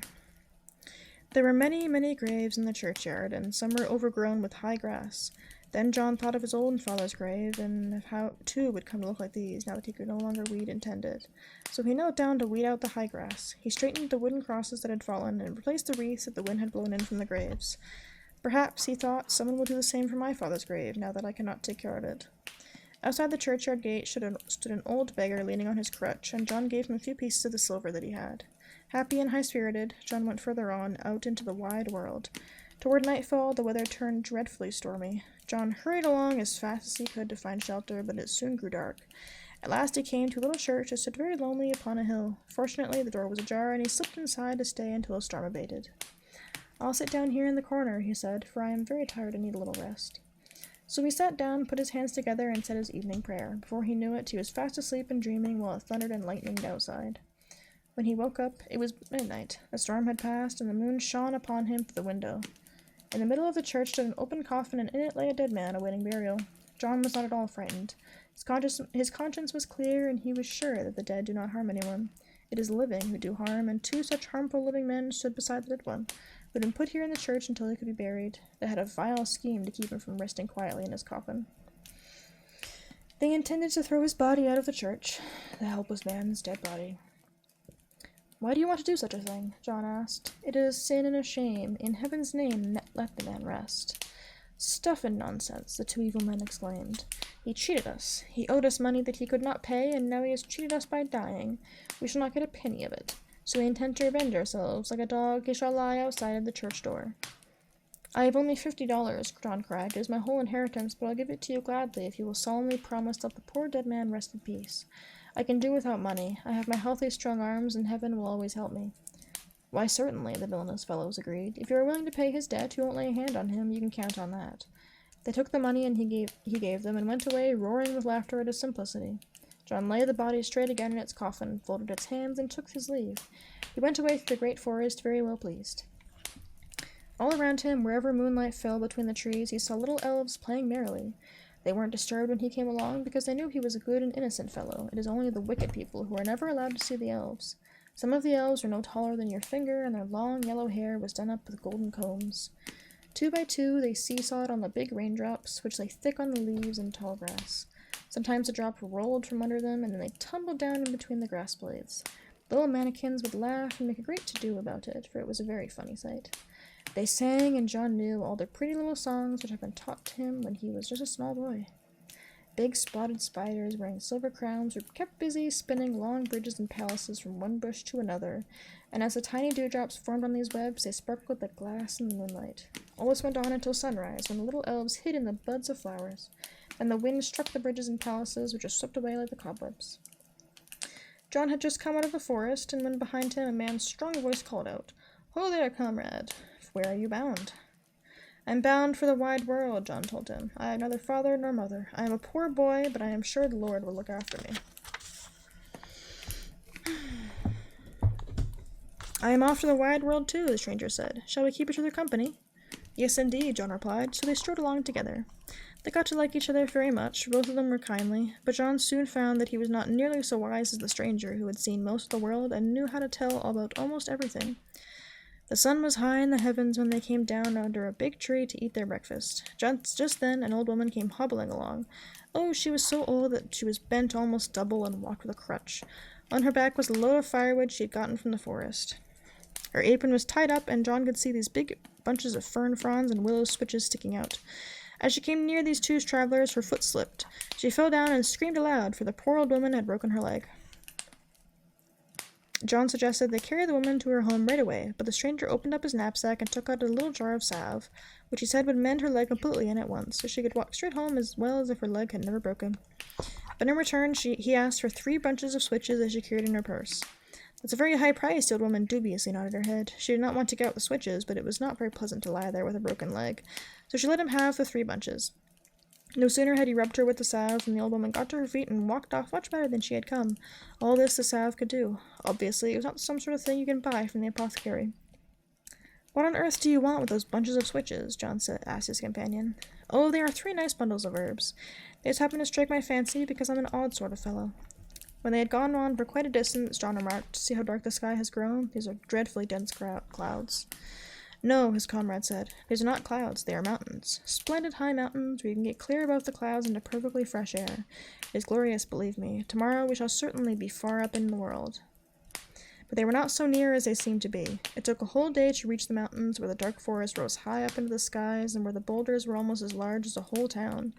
To climb over all of them would be heavy going indeed, so John and his companion went to an inn to rest and strengthen themselves for tomorrow's journey. Down in the big tap room at the inn were many people, because a showman was there with a puppet show. He had just set up his little theater, and people sat there waiting to see the play. Down in front, a burly old butcher had taken a seat, the very best one too, and his big bulldog, how vicious it looked, sat beside him, with his eyes popping as wide as everyone else's. Then the play started. It was a very pleasant play, all about a king and a queen who sat on a velvet throne. They wore gold crowns on their heads and long trains of their costumes, all of which they could very well afford. The prettiest little wooden dolls, with glass eyes and big mustaches, stood by to open and shut all the doors so that fresh air might come into the room. It was a very pleasant play, and it wasn't sad at all, but just as the queen rose and swept across the stage, heaven only knows what possessed the big bulldog to do it, as the fat butcher was not holding him, the dog made a jump right onto the stage, snatched up the queen by her slender waist, and crunched her until she cracked in pieces. It was quite tragic. The poor showman was badly frightened and quite upset about the queen, for she was his prettiest little puppet, and the ugly bulldog had bitten off her head. But after a while, when the audience had gone, the stranger who had come with John said that he could mend her. He produced his little jar and rubbed the puppet with some of the ointment that cured the old woman who had broken her leg. The moment the salve was applied to the puppet, she was as good as new, nay, better.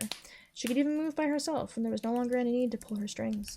Except that she could not speak, the puppet was just like a live woman. The showman was delighted that he didn't have to pull strings for this puppet, who could dance by herself. None of the others could do that. In the night, after everyone in the inn had gone to bed, someone was heard sighing so terribly, and the sighs went on for so long that everybody got up to see who it could be. The showman went straight to his little theater because the sighs seemed to come from there.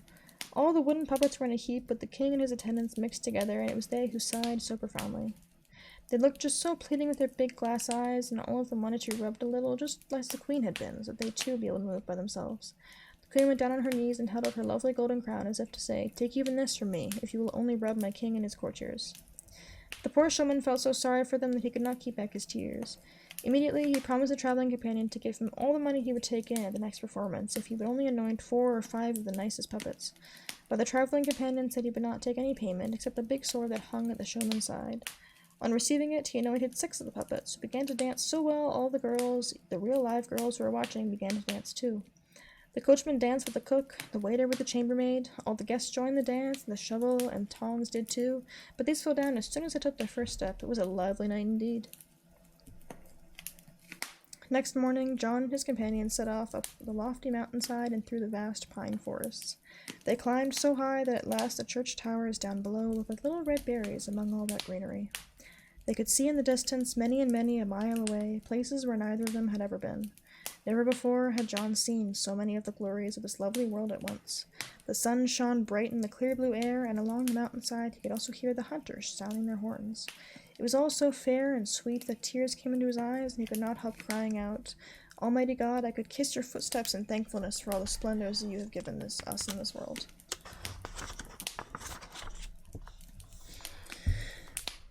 His traveling companion also folded his hands and looked out over the woods and towns that lay before them in the warm sunlight. Just then they heard a wonderful sound overhead. They looked up and saw a large white swan sweeping above them and singing as they had never heard any bird sing. But the song became fainter and fainter until a bird bowed his head and dropped slowly down dead at their feet, the lovely bird. "2 such glorious wings," said the traveling companion. "Wings so large and white as these are worth a good deal of money. I'll take them with me. You can see now what a good thing it was that I got a sword." With one stroke he cut out both wings of the dead swan, for he wanted to keep them. They journeyed many and many a mile over the mountains, till at last they saw a great town rise before them, and with more than 100 towers that shone like silver in the sun. In the midst of the town there was a magnificent marble palace with a roof of red gold. That was where the king lived. Excuse me. John and his companion did not want to enter the town at once. They stopped at a wayside inn outside the town to put on fresh clothes, for they wanted to look presentable when they walked through the streets. The innkeeper told them that the king was a good man who never harmed anyone. But as for his daughter, heaven help us, she was a bad princess. She was pretty enough. No one could be more lovely or more entertaining than she, but what good did that do? She was a wicked witch who was responsible for many handsome princes losing their lives. She had decreed that any man might come to woo her. Anybody might come, whether he were a prince or beggar, it made no difference to her. But he must guess the answer to 3 questions that she asked him. If he knew the answers, she would marry him, and he would be king all over the land when her father died. But if he could not guess the right answers, she either had him hanged or had his head chopped off. The bunny colt grows. Thank you for the follow. I thought I had that turned off. Whoopsie. Where was I? La, la, la, la.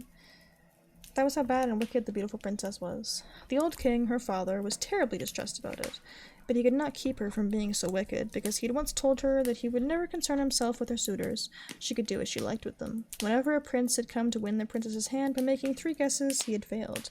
Then he was either hanged or beheaded, for each suitor was warned beforehand, when he was still free to abandon his courtship. The old king was so distressed by all this trouble and grief that for 1 entire day every year, he and all his soldiers went down on their knees to pray that the princess might reform, but she never would. As a sign of mourning, old women who drank schnapps would dye it black before they quaffed it, so deeply did they mourn, and more than they couldn't do. "That abominable princess," John said, "ought to be flogged. It would be just the thing for her, and if I were the old king, I'd have her whipped till her blood rang." "Hurrah!" they heard people shout outside the inn. The princess was passing by, and she was so very beautiful that everyone who saw her forgot how wicked she was, and shouted hurrah. 12 lovely maidens, all dressed in white silk and carrying golden tulips, rode beside her on 12 coal-black horses. The princess herself rode a snow-white horse, decorated with diamonds and rubies.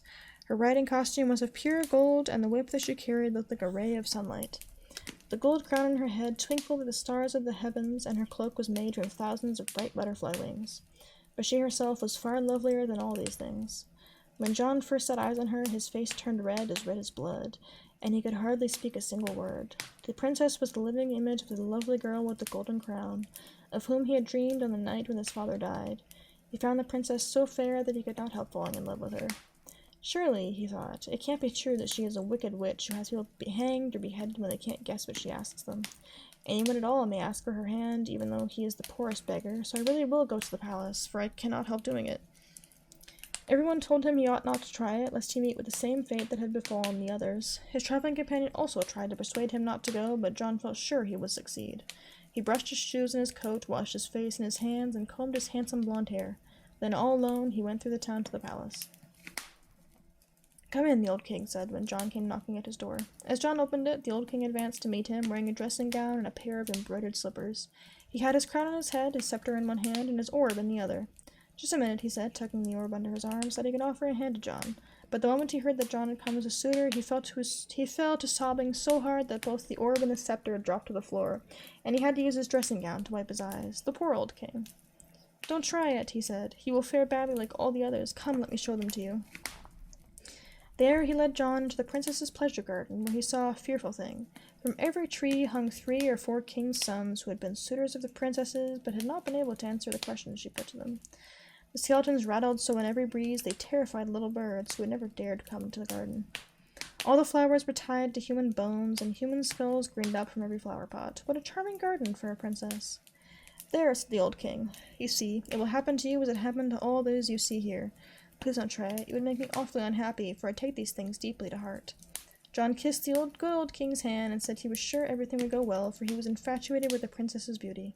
Just then the princess and all of her ladies rode into the palace yard, so they went over to wish her good morning. She was lovely to look at, and when she held her hand out to John, he fell in love with her more deeply than ever. How could she be such a wicked witch, as all the people called her? The whole party went to the palace hall, where little pages served them jam and gingerbread. But the old king was so miserable that he couldn't eat anything at all. Besides, the gingerbread was too hard for his teeth. It was arranged that John was to visit the palace again the following morning, when the judges and the full council would be assembled to hear how he made out with his answer. If he made out well, he would have to come back 2 more times. But as yet, no one had ever answered the first question, so they had forfeited their lives in the first attempt. However, John was not at all afraid of the trial. Far from it. He was jubilant and thought only of how lovely the princess was. He was sure that help would come to him, though he didn't know how it would come, and he preferred not to think about it. He fairly danced along the road when he returned to the inn, where his comrade awaited him. John could not stop telling him how nicely the princess had treated him and how lovely she was. He said that he could hardly wait for tomorrow to come, and when he would go to the palace and try his luck in guessing. But his comrade shook his head and was very sad. "I am so fond of you," he said, "and we might have been comrades together for a long while to come, but now I am apt to lose you, poor son, poor dear John. I feel like crying, but I won't spoil your happiness this evening, which is perhaps the last one we shall ever spend together. We shall be merry as merry can be, and tomorrow, when you are gone, I'll have enough time for my tears." Everyone in the town heard at once the princess had a new suitor, and therefore everyone grieved. The theater was closed, women who sold cakes tied crepe around their sugar pigs, the king and the preachers knelt in their churches, and there was widespread lamentation, for they were all sure that John's fate would be no better than that of all those others.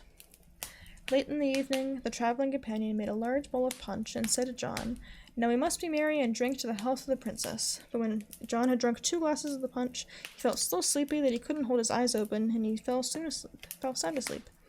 His comrade quietly lifted him from the chair and put him to bed. As soon as he was entirely dark, he took 2 large wings he had cut off a swan and fastened them to his own shoulders. Then he put into his pocket the biggest bunch of switches that had been given to him by the old woman who had fallen and broken her leg. He opened the window and flew straight over the housetops to the palace, where he sat down in a corner under the window that looked into the princess's bedroom. All was quiet in the town until the clock struck 12:15, when the window opened and the princess flew out of it, cloaked in white and wearing long black wings. She soared over the town to a high mountain, but the traveling companion had made himself invisible, so that she could not see him as he flew after her and lashed her so hard with a switch that she drew blood wherever he struck. Ah, how she fled through the air! The wind caught her cloak, which billowed out from her like a sail, and the moonlight shone through it. How it hails! How it hails!" the princess cried at each blow, but it was no more than she deserved. At last she came to the mountain and knocked on it. With a thunderous rumbling the mountainside opened, and the princess went in. No one saw the traveling companion go in after her, for he had made himself completely invisible. They went down on a big, long passage where the walls were lighted in a peculiar fashion. Thousands of glittering spiders ran along the walls and gave off a fiery glow. Then they entered the vast hall, built of silver and gold. Red and blue blossoms the size of sunflowers covered the walls, but no one could pick them, for the stems were ugly poisonous snakes, and the flowers were flames darting out between their fangs. The ceiling was alive with glittering glowworms, sky blue bats that zapped their transparent wings. The place looked really terrible. A throne in the center of the floor was held up by 4 horse skeletons in a harness of fiery red spiders. The throne itself was of milk-colored glass, and its cushions consisted of little black mice biting each other's tails. The canopy above it was made of rose-red spiderwebs, speckled with charming little green flies that sparkled like emeralds. On the throne sat an old sorcerer with a crown on his hideous head and a scepter on his hand. He kissed the princess on her forehead and made her sit with him on his costly throne as the music stuck up. Big black grasshoppers played upon mouth harps, and the owl beat upon his own stomach because he had no drum. It was a most fantastic concert. Many tiny goblins with will-o-wisps stuck in their little caps capered around the hall. Nobody could see the traveling companion, who had placed himself behind the throne where he could see and hear everything. The courtiers now appeared and seemed imposing and stately enough, but anyone with observing eye could see soon what it all meant. They were mere cabbage heads stuck upon broomsticks. The sorcerer had dressed in embroidered clothes and conjured into liveliness, but that didn't matter, for they were only needed to keep up appearances. "Listen to me," said the sorcerer. "I'll tell you what, you must think of something commonplace, and he will never guess what it is. Think of one of your shoes, he won't guess that. Then off with his head, and when you come tomorrow night, remember to fetch me his eyes, that I may eat him." The princess made a low curtsy, and promised not to forget about the eyes. The sorcerer opened the mountain for her, and she flew homeward. But the traveling companion flew behind her, and thrashed her so hard with a switch that she bitterly complained of the fearful hailstorm, and made all the haste she could to get back through the open window of her bedroom. The traveling companion flew back to the inn where John was still asleep. Taking off the wings, he tumbled into bed, for he had good reason to feel tired. It was very early the next morning when John awoke. When his comrade arose, he told John a very strange dream he had about the princess and one of her shoes. He begged him to ask if the princess she didn't have one of her shoes in mind. This, of course, was what he had overheard the sorcerer say in the mountain, but he didn't tell John about that.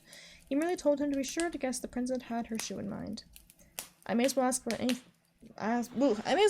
that as anything else," John agreed. "Maybe your dream is true, for I have always thought that God would look after me. However, I'll be saying goodbye, because if I guess wrong, I shall never see you again." They embraced, and John went straight through the town and up to the palace. The whole hall was packed with people. The judges sat in their armchairs and eider-down pillows behind their heads because they had so much to think about, and the old king stood there wiping his eyes with a white handkerchief. Then the princess entered. She was even lovelier than she was the day before, and she bowed to everyone in the most agreeable fashion. To John she held out her hand and wished him good morning to you. John was required to guess what she had in mind. She looked at him most charmingly until she heard him say the one word, shoe. Her face turned chalk white as she trembled from head to foot. There was nothing she could do about it. His guess was right. Merciful heavens! How glad the old king was. He turned heels over head for joy, and everyone applauded both his performance and that of John, who had guessed rightly the first time. The traveling companion beamed with delight when she heard how well things had gone, but John clasped his hands together and thanked God, who he was sure would help him through the 2 remaining trials. The following day he was to guess again. That evening went by just like the previous one. As soon as John was asleep, his comrade flew behind the princess to the mountain and thrashed her even harder than before, for this time he had taken 2 scourges of switches. No one saw him, but he heard all that was said. The princess was to think of her glove, and he told this to John as if he had dreamed it. Naturally, John had no trouble in guessing correctly, and there was unbounded rejoicing in the palace. The whole court turned heels over head as they had seen the king do on the first occasion. But the princess lay on her sofa without a word to say. No, everything depended on John's answer to the 3rd question. If it was right, he would get the lovely princess and inherit the whole kingdom after the old king died. But if he guessed wrong, he would forfeit his life, and the wizard would eat his beautiful blue eyes. That evening, John said his prayers, went to bed early, and fell serenely asleep. But his comrade tied the wings to his back, buckled the sword to his side, took all 3 scourges of switches, and flew off to the palace. The night was pitch black. A gale blew so hard that it swept tiles up from the roofs. In the garden where the skeletons dangled, the trees bent before the blast like reeds. Lightning flashed every moment, and thunder kept up one unbroken roar the whole night through. The window was flung open, and out flew the princess. She was deathly pale, but laughed at the weather and thought it not bad enough. Her white cloak lashed about in the wind like the sail of a ship, and the traveling companion thrashed her with his 3 switches until blood dripped to the ground. She could scarcely fly any farther, but at last she climbed to the mountain. "How it hails and blows," she said. "I've never been out in such weather." "One may get too much of a good thing," the sorcerer agreed. Now she told him how John had guessed right a second time, and if he succeeded again tomorrow, then he won, and never again could she come out to him in the mountains. Never again could she perform such tricks of magic as before, and therefore she felt very badly about it. "He won't guess it this time," said the sorcerer. "I shall hit upon something that he will never guess unless he's a greater magician than I am. But first, let's have our fun." He took the princess by both hands. They danced around with all the little goblins and will-o-wisps that were in the hall. The red spiders spun merrily up and down the walls, the fiery flowers seemed to throw off sparks, the owl beat the drum, and the crickets piped, and the black grasshoppers played on mouth organs. It was an extremely lively ball. After they had danced a while, the princess had to start home, for fear that she might be missed at the castle.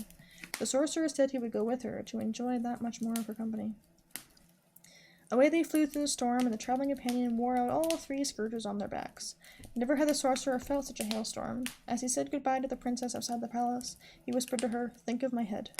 But the traveling companion overheard it, and just at the moment when the princess slipped in through the window and the sorcerer was turning around, he caught him by his long black beard, and with the sword he cut the sorcerer's ugly head off, right at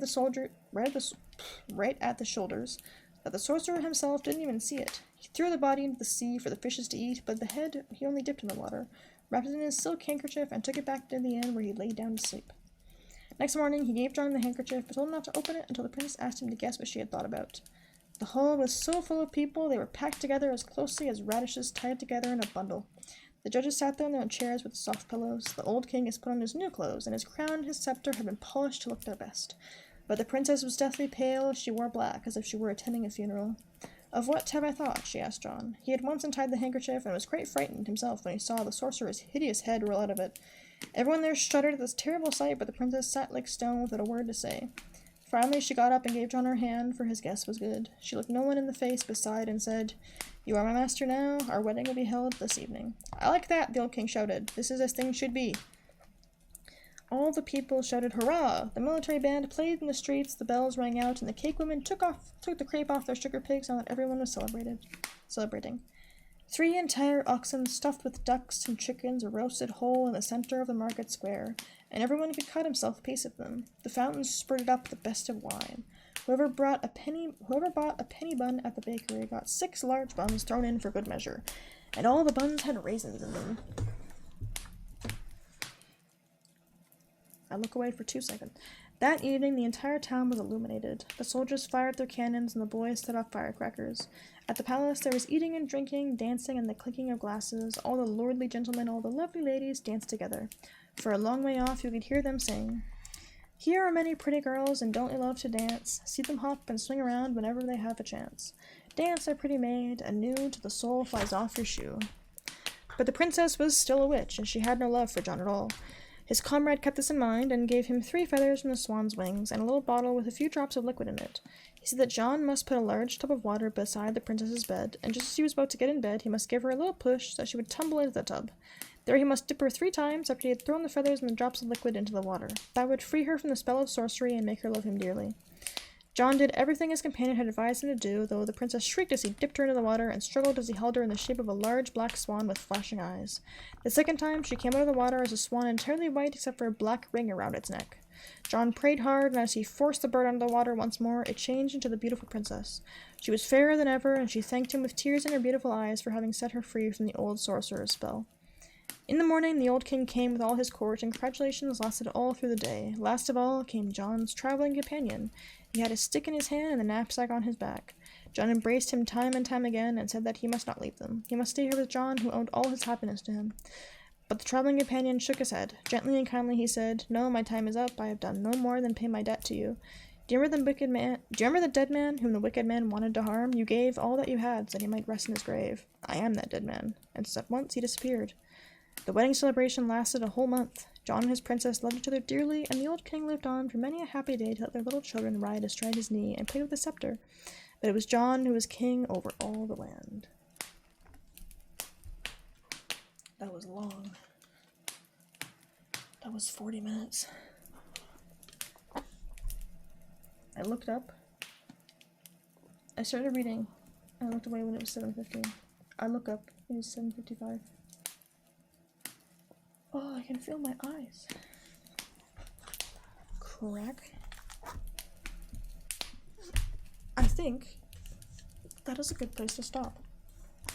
In 2 hours, we got through not 38 pages.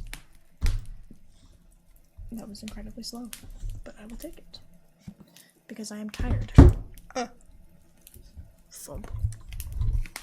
Loud as hell with my ASMR microphone. But I wanted to come by and say hi. Gotta go eat. Well, let's hope that the bedtime stories also made you eat. Let's hope, let's hope. Well, as per usual, I'm going to go find somebody to raid for the night. We'll see what the ASMR category on Twitch is like. See what's going on in there. See what's happening. I made it through 2 hours, I know, and I can feel my eyes. It's impressive seeing as I started tonight with a headache and I still have it. So, we're gonna find somebody to raid. I will see you guys on Thursday for regularly scheduled programming with Yakuza and a much more normally tuned microphone. So, I will see you guys on Thursday. Thanks for coming and hanging out. We'll probably do this again next week because this was kind of fun actually. So, bye bye!